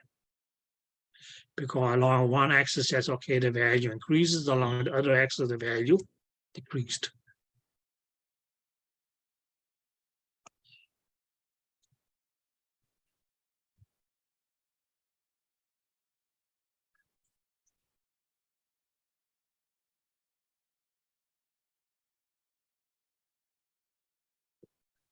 Right, okay. So what's the relationship between miles driven and gas left in your car?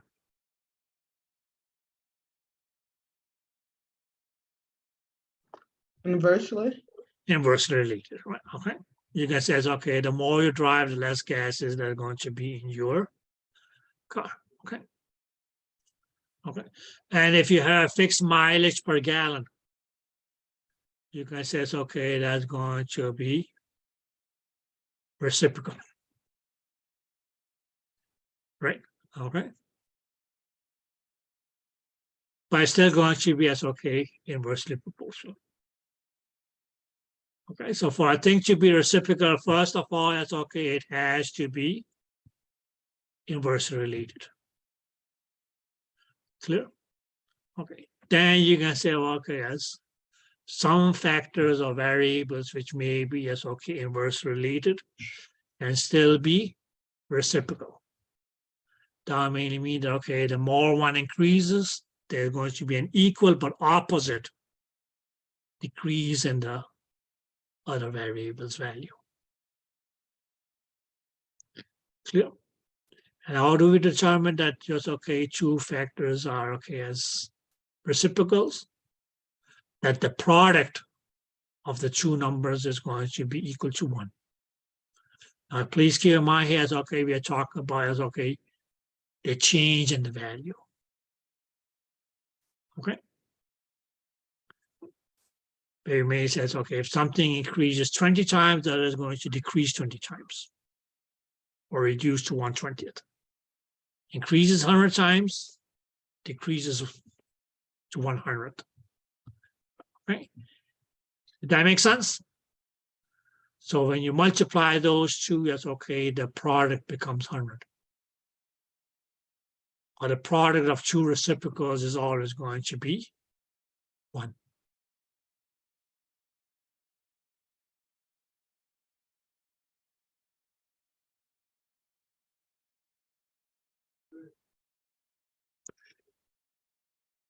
Okay, girls. Now just take a short lunch break, and okay, yes, when we come back, we will talk about is okay, a little bit of a nightmare. Units. Not the units themselves are going to be nightmares, but some they are. Okay. But it's made as okay, going to be as okay, then conversion of units, that's going to be as okay. Something that we may get stuck on.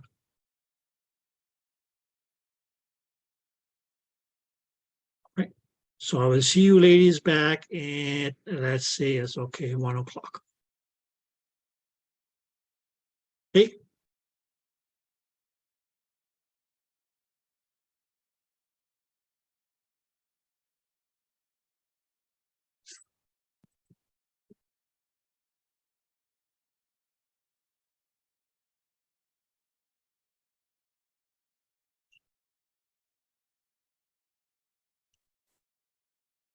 Hello, girls.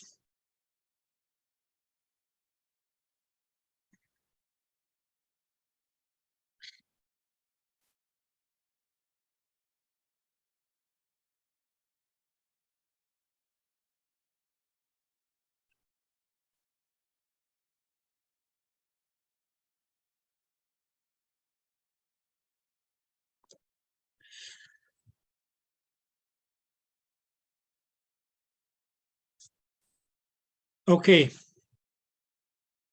Now, so far, any questions?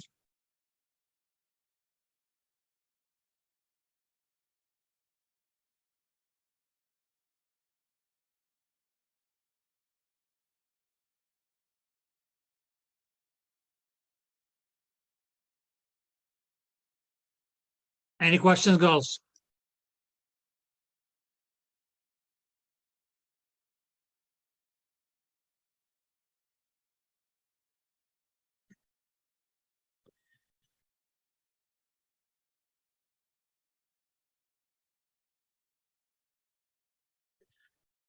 Okay, girls. Now the next thing that we can talk about is going to be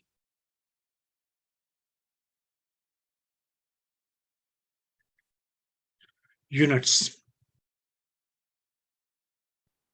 Yeah. Now we can mainly put it this way, that okay, as any factor, parameter, variable, etc., is made as okay, going to be made up of two things. One is going to be as okay, number. Clear. We can say as okay, for instance, 22. It could be any number. Clear. Now this here is made as okay, just a number. It could mean anything. 22, it could be 22 of anything. Okay.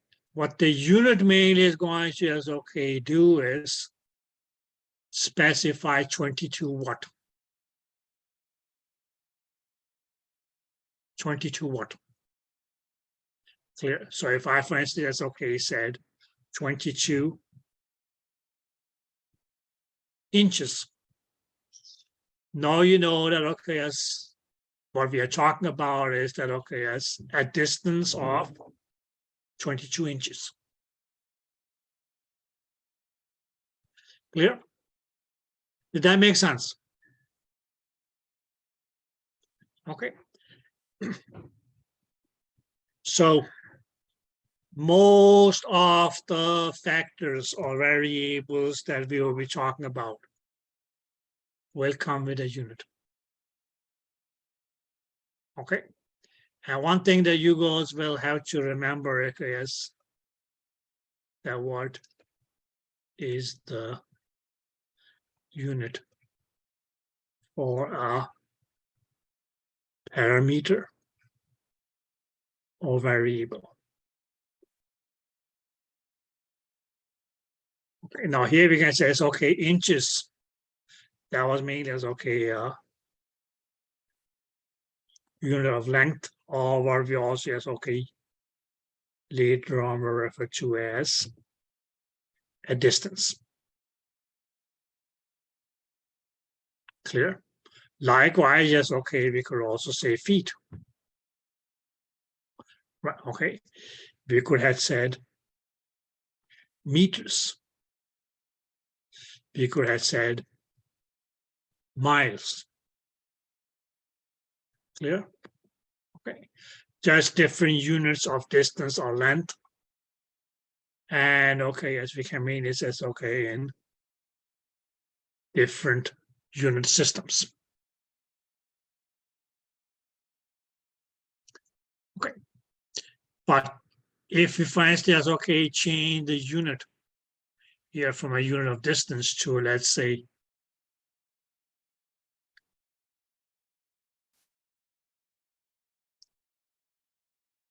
kg now, 22 kg or 22, what we actually say, or become a kilogram. Now that's going to be as okay a unit of mass. Clear? We could use another unit of mass, which is okay, that you guys may be familiar with. It's going to be as okay pounds. Okay. It's wrong to say that that's going to be as okay a unit of weight. Okay, that's what lay people would do. But in science, or especially as okay in physics, kilogram, that's going to be as okay the unit of mass. And terms that are expressed as a mass, I mean they're going to be things which are solids. But we can make sense, okay, the unit kilogram or kg mainly says, okay, now this number here is going to not be just a number, but it's now going to be 22 kilograms. Or if you had said 22 pounds. Clear? Okay.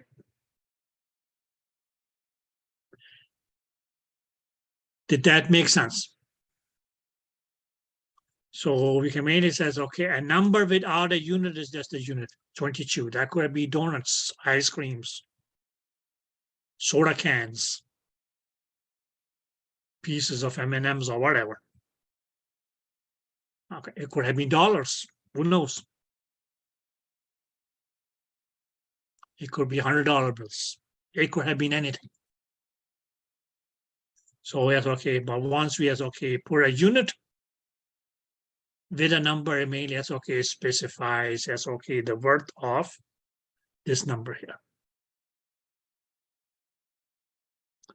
Okay, girls.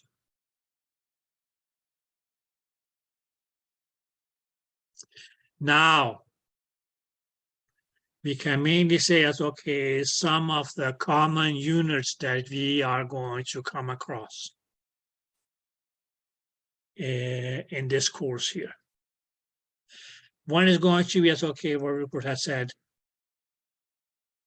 distance, or we can say it's okay length.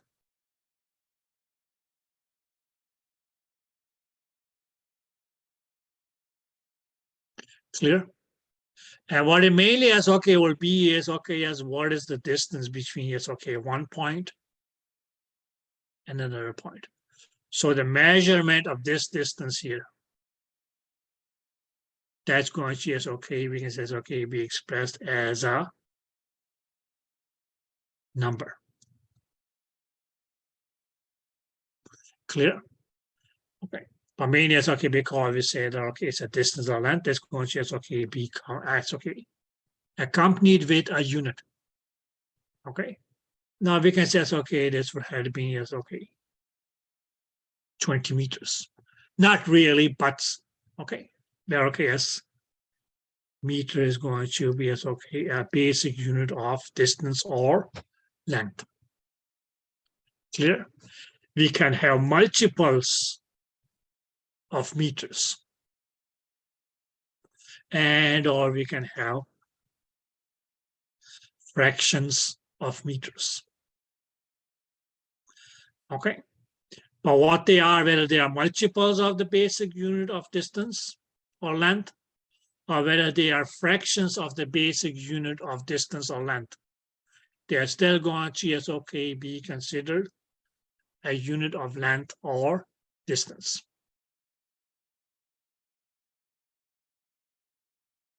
Clear? So whenever we say, okay, distance, what would it mean? As okay, the distance or length is going to, as okay, be the distance between 2 points or even 3 points or whatsoever.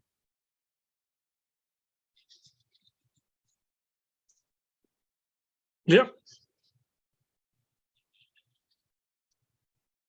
Now, some of you may, although it's okay, in ultrasound, yes, okay, maybe a multiple of meter is going to be as okay, what we will call a kilometer. Peving says, okay, meter is the meter. Kilo here, it's okay, represents 1,000. Yeah. Now, certain units, as okay, may as okay be expressed by a symbol.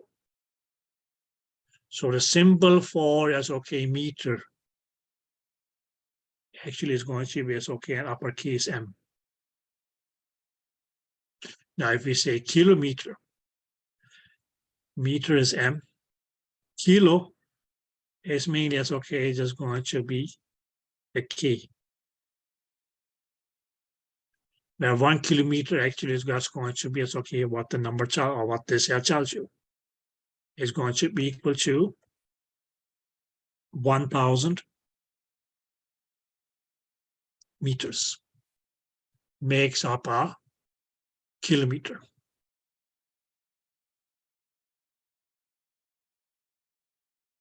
Clear? Okay. On the other side, yes, okay, we may also have, okay, as what we can call it, okay, fractions of a meter. Clear? And that's going to be, yes, okay, more relevant, yes, okay, for, yes, okay, as far as we talk, yes, okay, ultrasounds, ultrasound physics, you can be, right? Because, okay, we may have, okay, a centimeter.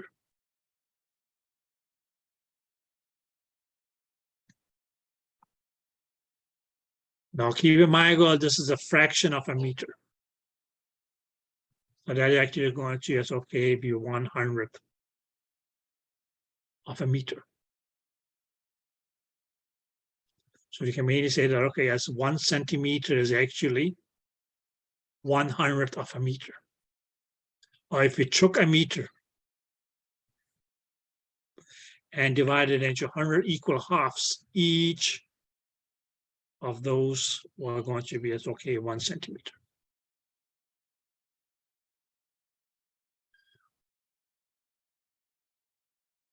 We may even go smaller and say as, okay, 1 millimeter or 1 mm. Okay, which is a millimeter, which is actually as, okay, 1,000th of a meter. What would that mean? That would mainly have meant that, okay, had we had 1 meter, if you took a distance of 1 meter. Now, please go, this here is now 1 meter. Okay. And divide that into, yes, okay, 1,000 equal parts. Each of those is going to be a millimeter.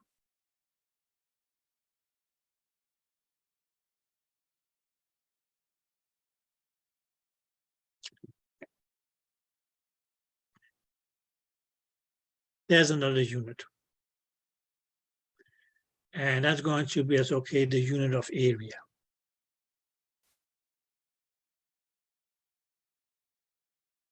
Now, girls, please keep in mind the unit of area, that's mainly as, okay, just going to be, so it says, okay, the unit of distance. Or length if you want to go with that, which is going to be squared. That will become the area.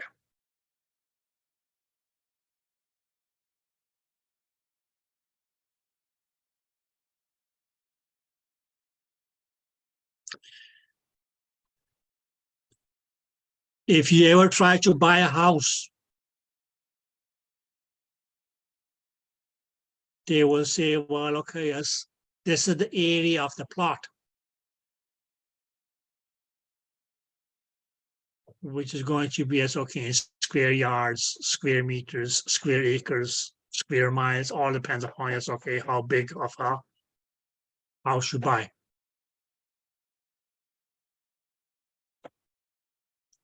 Yeah, but that's going to be as okay the area.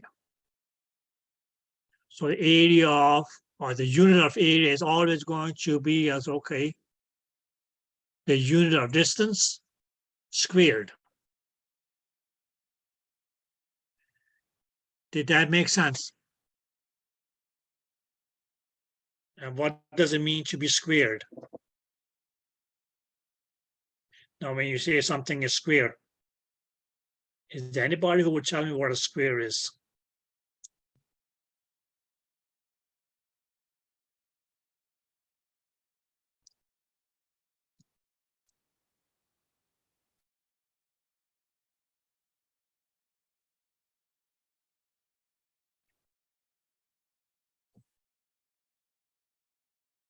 Anybody?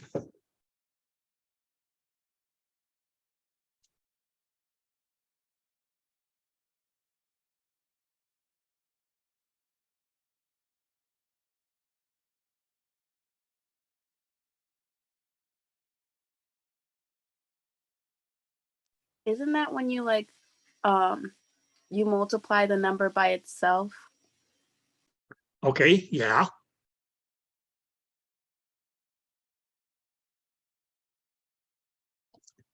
That was a good answer, my dear. Why is the unit of area going to be as okay as square? Because it's going to be a distance. We can say it's okay.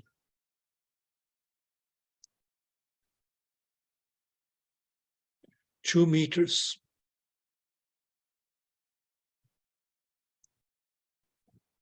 And 2 meters. So that's okay when we make this, and let's not really a scale, but if you assume that okay, yes, what I do this way. Then we see yes, okay, this is 2 meters. And this is 2 meters. Now we have this area here. And this is going to be as okay, 2 meters squared.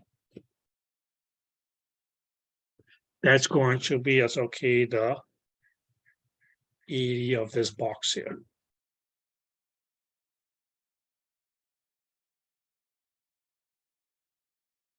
Clear?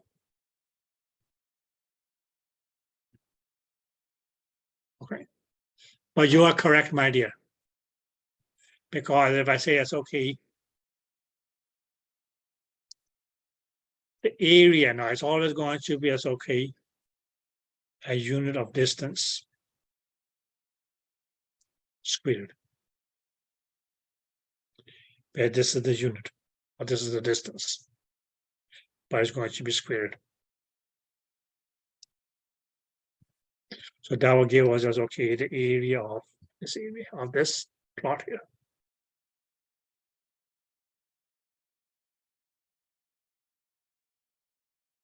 Which mainly will mean that okay, as it's going to be 2 meters wide, as okay. Long and as is okay, 2 meters wide.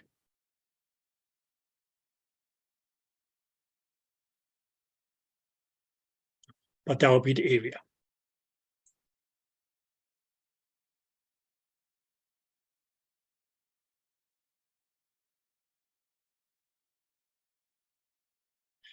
Did that make sense? Yeah. Okay. So area is going to be nothing mainly as okay, or the unit of area, sorry, is made as okay, just going to be any unit of distance or length. You can say kilometer, you can say yards, you can say feet, you can say inches. Okay. But simple as okay, just going to be as okay, a unit of length, If you square it, it becomes area.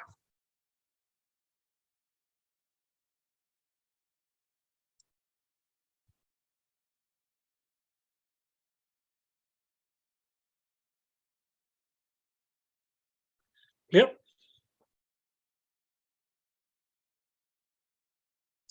Now, any questions, girls?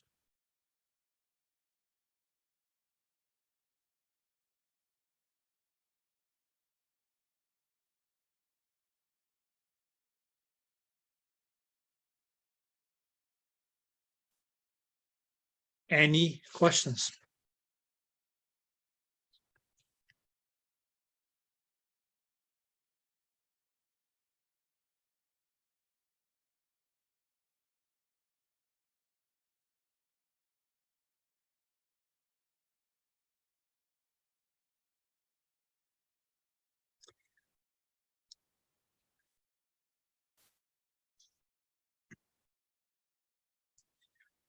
Now, girls.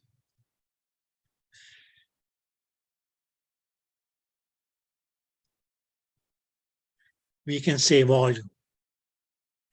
Now, girls, principle, yes, okay, the basic unit for volume is liter. Okay. And although, yes, okay, you girls may be used to, yes, okay, measure volume in terms of gallons, pints, ounces, etc., etc. Clear. Now, just keep in mind that, okay, it's going to be anything that is going to, yes, okay, be either liquid or a gas that is going to be, yes, okay, measured in its volume. That means that, okay, the basic unit was liter. Okay. Well, okay, there's really not what we can say is, okay, well, okay, there is, okay, but it's really going to be mentioned as, okay, expressed that way. That you will not, it's okay, you'll probably never hear somebody say it's okay, XYZ number of kiloliters. Let's say it's okay, 15 kiloliters. It's probably not existing. But even if it was just okay, you can mean it as okay, liter was going to be as okay, the unit for volume. Kilo was mainly as okay, that's going to be equal to 1,000. So 15 kiloliters actually is going to be the same as 15,000 liters. Okay. But the mainly as okay, we'll just say it's okay, 15,000 liters rather than 15 kiloliters. Clear? But fractions of liters is something that we will, as okay, come across. Clear? And most likely as okay, again, as okay, the favorite milliliter. Where liter still as okay was the unit of volume, and milli as okay is just 1,000.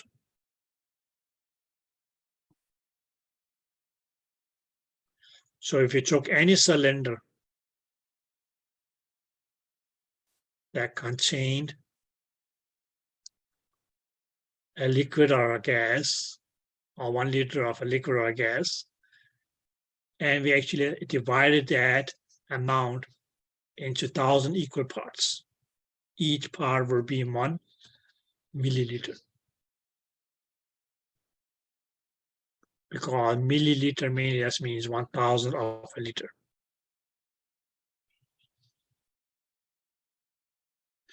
And it's actually as okay goes when we go as okay with this milliliter here, which practically as okay is just 1,000 of a liter. Clear? But this milliliter here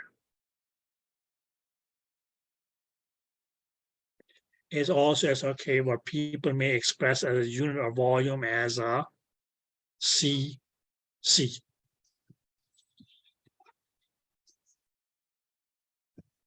Where we mainly can say as okay that the first C here, G Madina. Chalo Lasha, Bamata Lasha, chalo.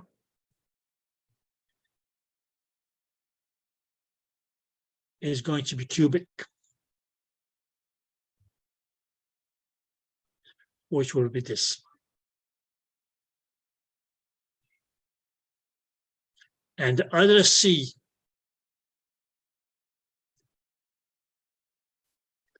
actually is going to be as okay centimeter.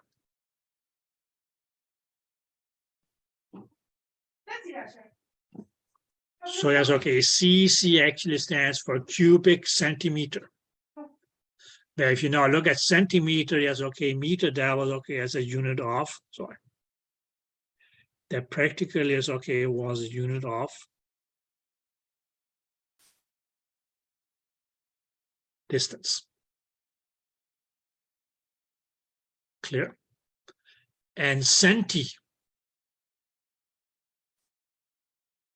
mainly as okay, just was 100, sorry. 100 of that unit.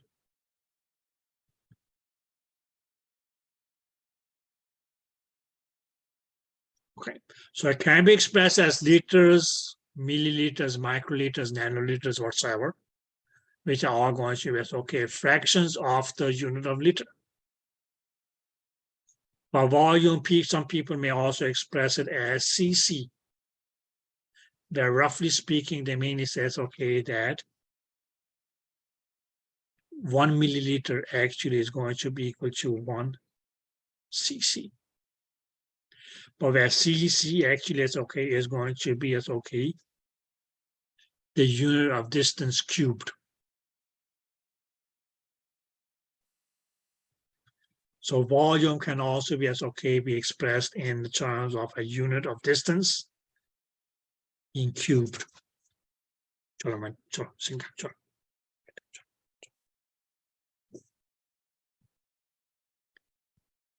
Clear? Now earlier, what did we say as okay? Area was square.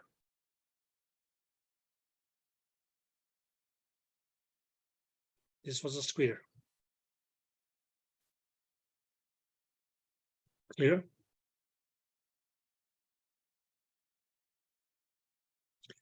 Okay, and what makes it a sphere is okay, mean is okay, a four-sided structure where all the sides are of equal distance.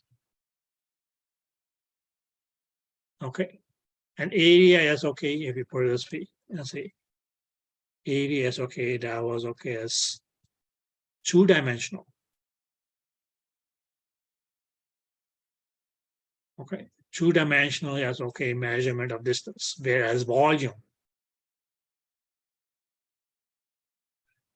actually so it becomes okay as a three-dimensional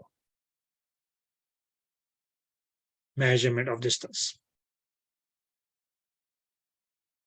because of the three.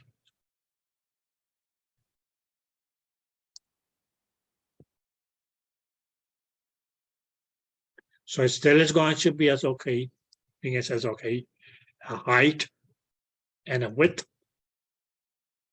But for the third dimension, yes, okay, it's going to be depth.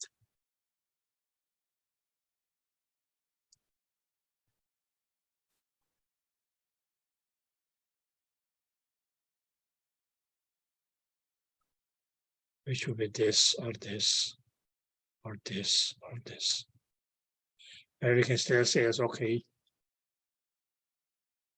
this or this dimension here or this and this dimension here is okay, will be the width.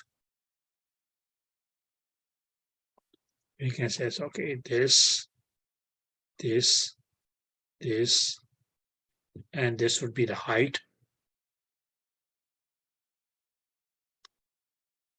And we can say it's okay that this, and this, that would be the depth. But we actually, as we started with, okay, as a square and made it a cube.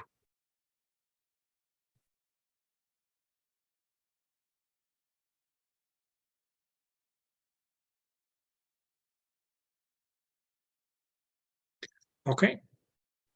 So sometime you may see as okay that this is okay, the unit of volume expressed as cc's, which actually is okay, stand for a cubic centimeter, which mainly is going to be as okay, if we took any as okay container which was 1 centimeter high, 1 centimeter wide, and okay, yes, and the other end also is okay, 1 centimeter deep. Whatever liquid or gas will be able to just okay fit into this 1 cubic centimeter container. Therefore, was going to be as okay 1 millimeter or 1 milliliter, sorry, or 1 cubic centimeter or 1 cc.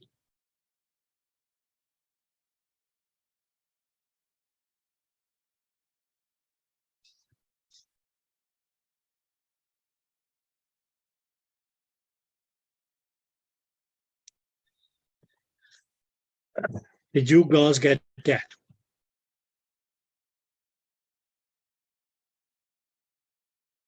So volume, yes, okay. The typical unit is going to, yes, okay, be liter or, yes, okay, most likely, yes, okay, fractions of the liter.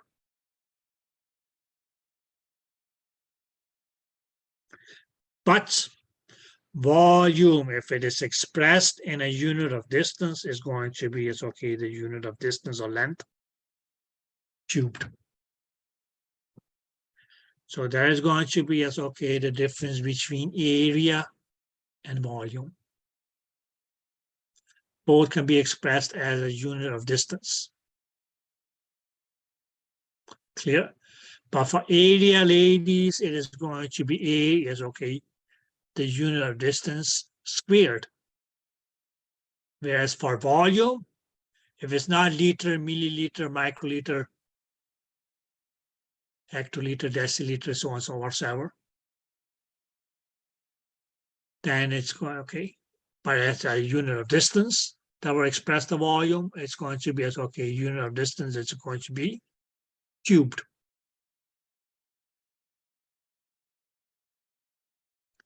Did you girls get that?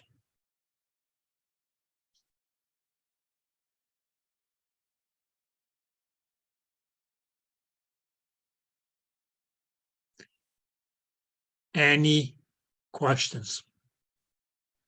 Yes, I have one. I Go ahead. did not understand about the kiloliter, the 15 kiloliter Okay, listen, dear. stuff. Okay, listen. Okay. You're probably never going to hear never going to hear somebody says, okay, 15 kiloliters or 200 kiloliters or something like that. Clear? Okay. But if you do, 15 is 15. 15 is a number. Kilo mainly as okay will just mean 1,000. Okay. Now probably not today, but tomorrow is okay when we're going to talk about as okay the multiples and fractions of units.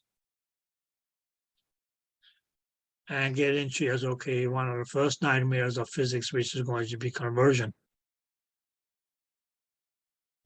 Okay. Okay, so kilo mainly as okay will just mean as okay 1,000 of any unit. So if you said kiloliter is measured as going to be as okay 1,000 liters. Well, you're probably never going to hear somebody say that. Okay. Yeah. Thank you. No problem. Anybody else?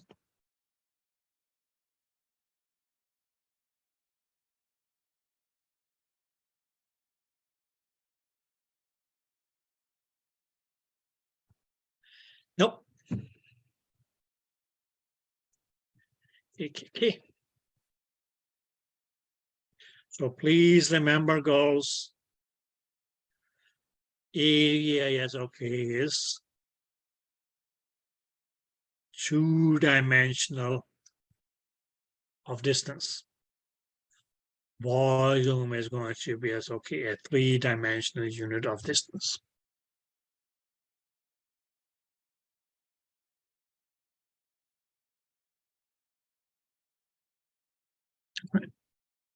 So if you, for instance, yes, okay, are measuring, yes, okay, let's say, yes, okay, the volume of urine in a bladder, or the volume of amniotic fluid, for instance.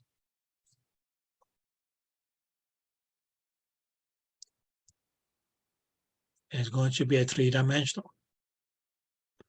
How much fluid this way,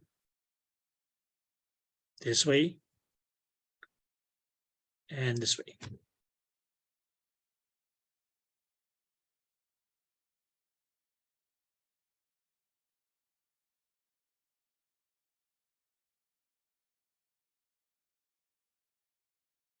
Did you ladies get that?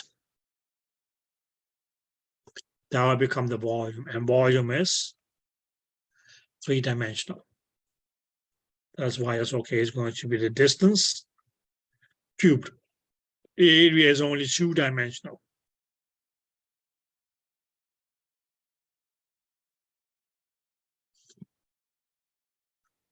Did that make sense?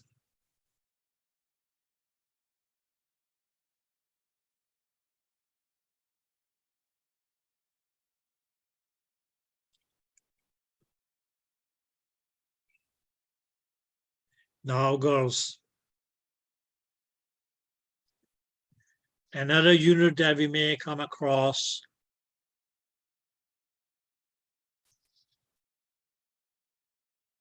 is going to be speed.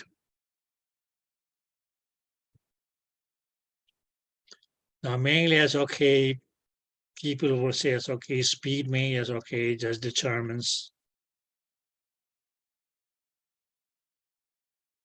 how fast or slow, right?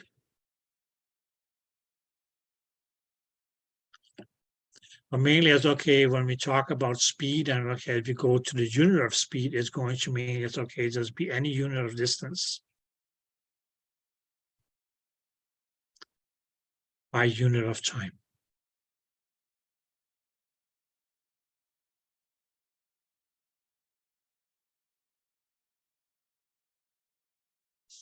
So that will mean as okay will be as okay the speed that you are moving at, or anything is moving at.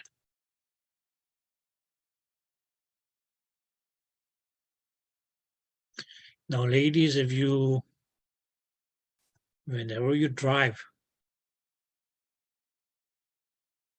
there's something on the dashboard in your car that they call a speedometer, which is a scale of numbers. And the main that's okay, we're pointing at some number. Let's say it's okay, points at 70. Now 70 is okay, is just a number. So if I have a now unit, that first unit is going to be it's okay, unit of distance. And we can here say it's okay, miles. The other is going to be it's okay, a unit of time. And unless you're spot driving, okay, a super crazy sports car or whatever, it most likely is going to be hours.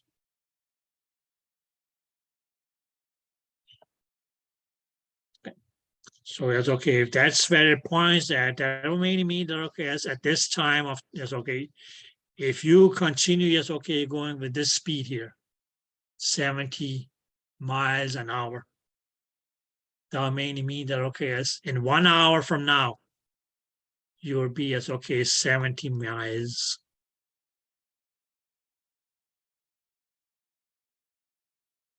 Or you have traveled up to 70 miles, or be 70 miles away from that point.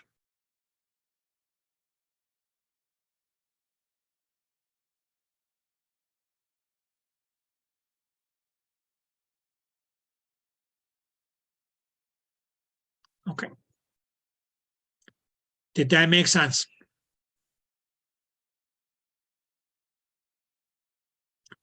And one of the first things that, okay, as we will talk about speed is going to be, is okay, the speed of sound.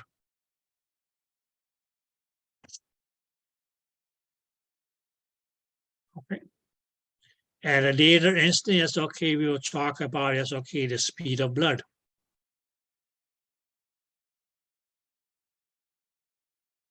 Where the speed here actually is okay, is going to become, especially as okay, we talk speed of blood or speed of blood.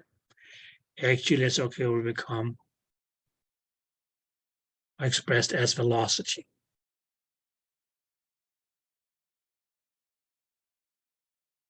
Yeah. Where velocity mainly as okay was okay as the same as speed with direction.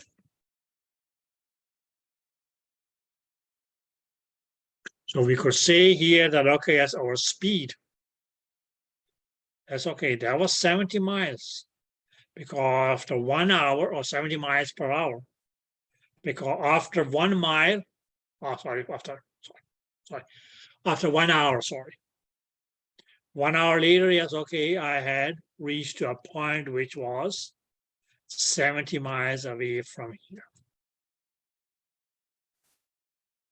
Yeah. Okay. Where we can mainly says, okay, this here. That was the direction in which I was traveling. Which you could say as, okay, well, I've been from west to east. So now all of a sudden, yes, okay, I'm traveling 70 miles an hour east. Mainly because I said east, yes, okay, that becomes a velocity. Or had I started my journey from the east and traveling towards west. At the same speed, 70 miles per hour. But okay, oh, now I've been traveling at, okay, as 70 miles per hour west. So that's because we added, yes, okay, a direction along with the speed that's going to become velocity.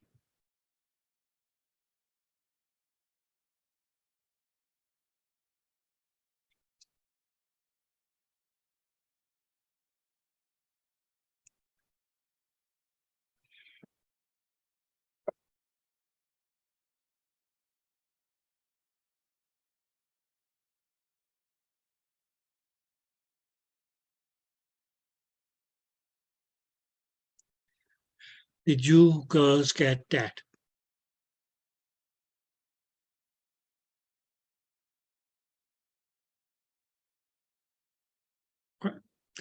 So the 60 miles per hour, 54 miles per hour, 70 miles per hour, that's just speed. If you give it a direction, it becomes a velocity.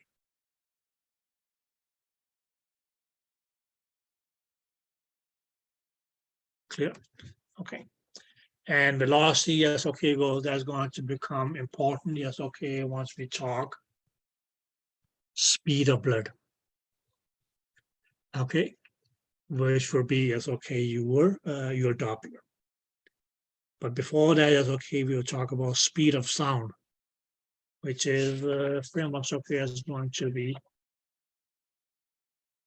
maybe a little bit, yes, okay, in the next chapter. If not, chapter 3. Speed of sound. Which sound? Or ultrasound. Clear? Okay. What else do we have as units that we, is okay, will be coming across?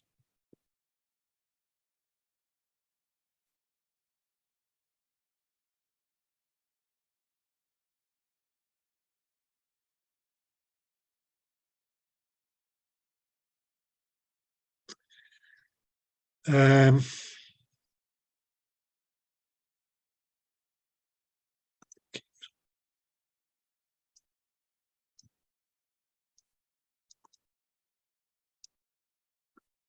intensity.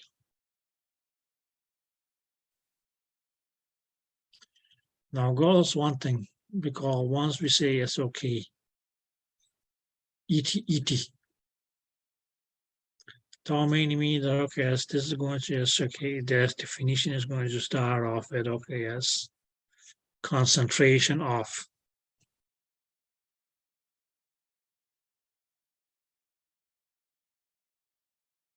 Now when we say intensity, that will become power. Or we can even, yes, okay, to be more accurate, also say, yes, okay, energy. So concentration of power or energy per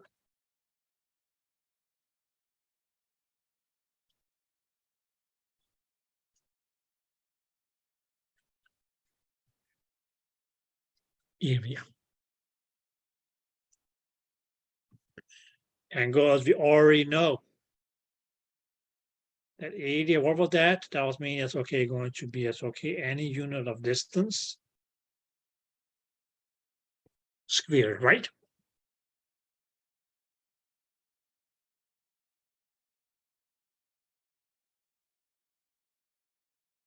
So based on this, because okay, here we can mean as okay, say now this definition here is okay, is not only as okay, just the only not, it's not only as okay the definition of intensity. It pretty much okay, out from this says okay, we can actually is okay also make up the unit of intensity, which is going to be as okay watts.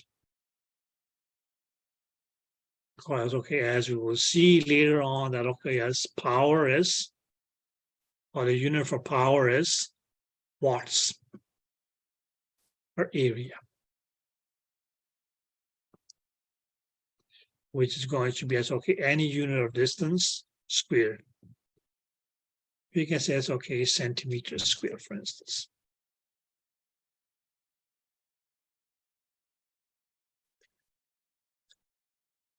Did that make sense?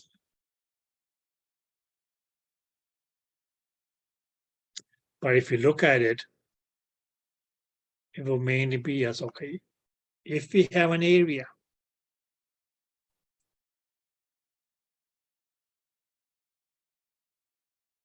the intensity is mainly going to be as okay, how much energy is distributed in this area here. That's what we call intensity.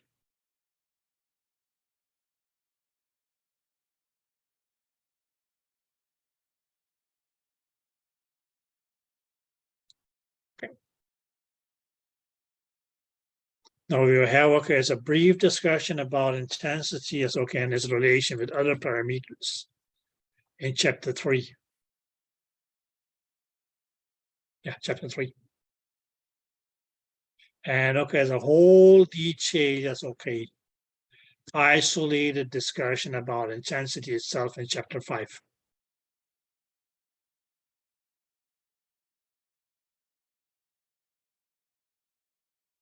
And it's going to be as okay, even more as okay, relevant in chapter number 6.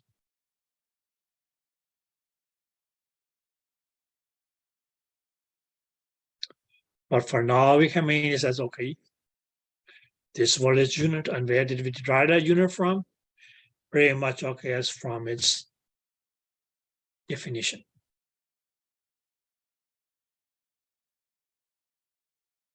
So what area we have? What do we mean by an area? Any unit of distance which is squared. The amount of energy that is going to be as okay present in that area is going to be called an intensity.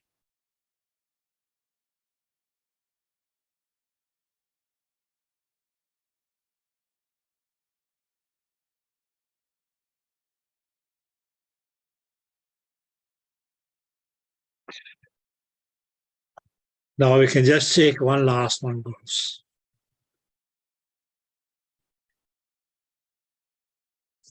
And that would be density.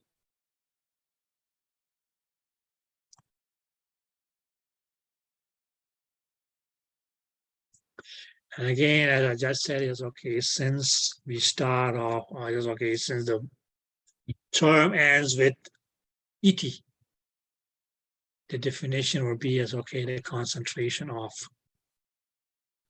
So it's okay here, this is again going to be as okay, a concentration of one thing per another. And here is okay, the first thing.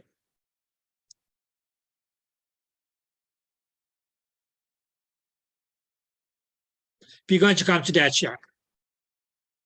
That's just the unit of power. Okay, so we talk more about that in chapter 3.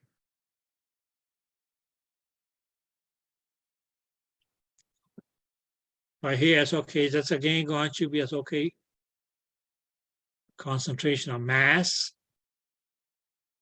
per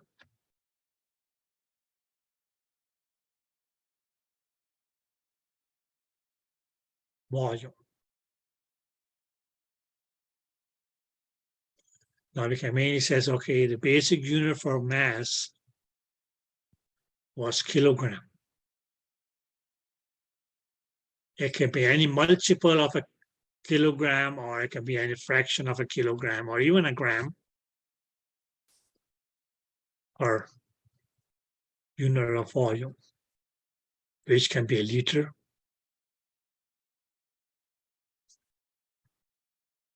or any multiple or fraction of liter. As long as it is okay as a unit of volume.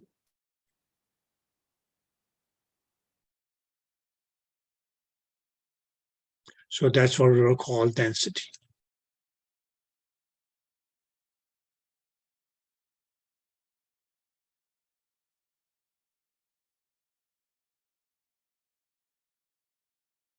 Clear? So you can again say, okay, that unit of volume could also as okay being a unit of distance cubed. Okay, per any unit of mass.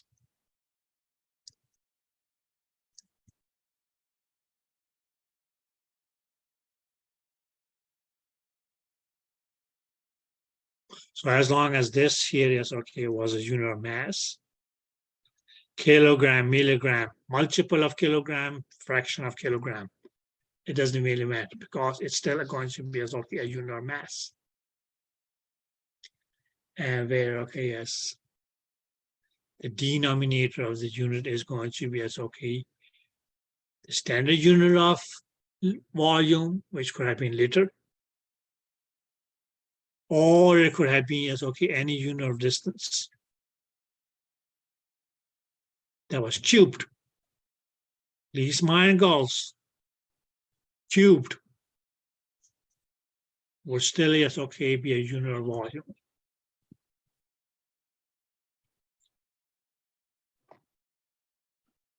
And it only will be cubed when it's distance, right? Yeah. Okay. Not this. You don't cube the liter. At least not in this instance here, okay?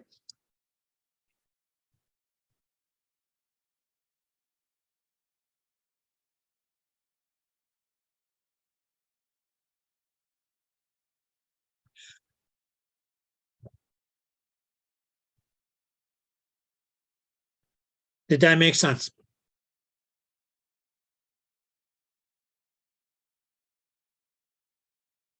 Okay. But again, yes, okay, where is the density going to be? We can mean it says, okay, how compact is it that mass is packed together? Okay. So that will be a feature that will come across as okay when we discuss different tissues. Yeah. dense tissue, loose tissue. You can say dense tissue have a greater density. Loose tissues will have a lower density. Clear. But what was the density? How much mass, which is going to be as okay. Anything which is solid is going to as okay be measured by its mass per volume.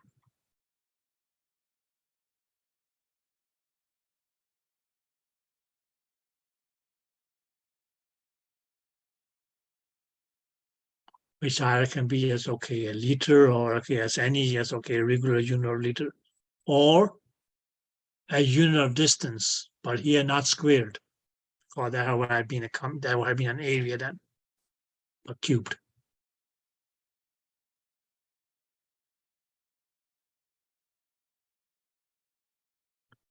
Did that make any sense?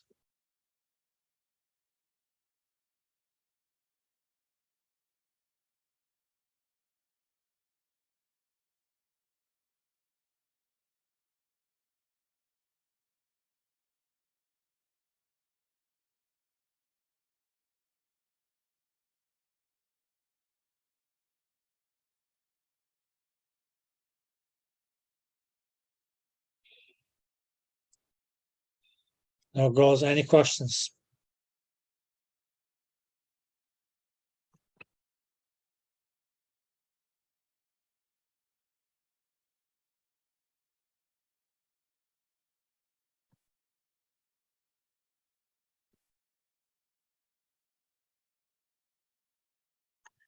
No? Okay. Then I guess I see you ladies tomorrow. And we may yes, okay, will continue with chapter 1. Okay, we will talk a little bit about, okay, as we can say, okay, some other units. And then we will start, okay, talking conversions.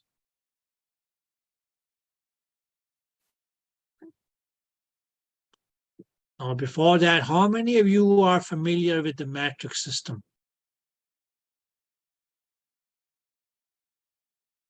Okay. That's only one hand. Oops. That means it's going to be a long day tomorrow. Hopefully not. It's pretty easy to convert in a metric system. Okay. So yeah.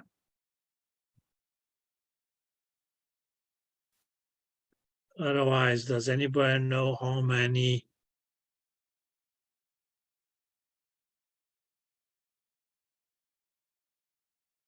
inches you have in a yard?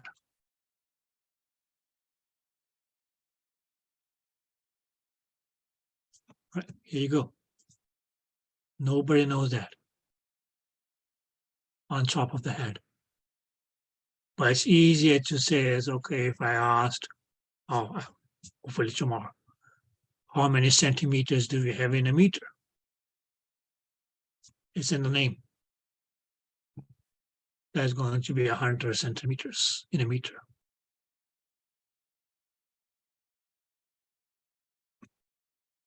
That's fine. Let's see if I can, okay, get you guys introduced to the metric system. Okay? Okay, girlies. Have fun, enjoy your day, and see you tomorrow. Okay.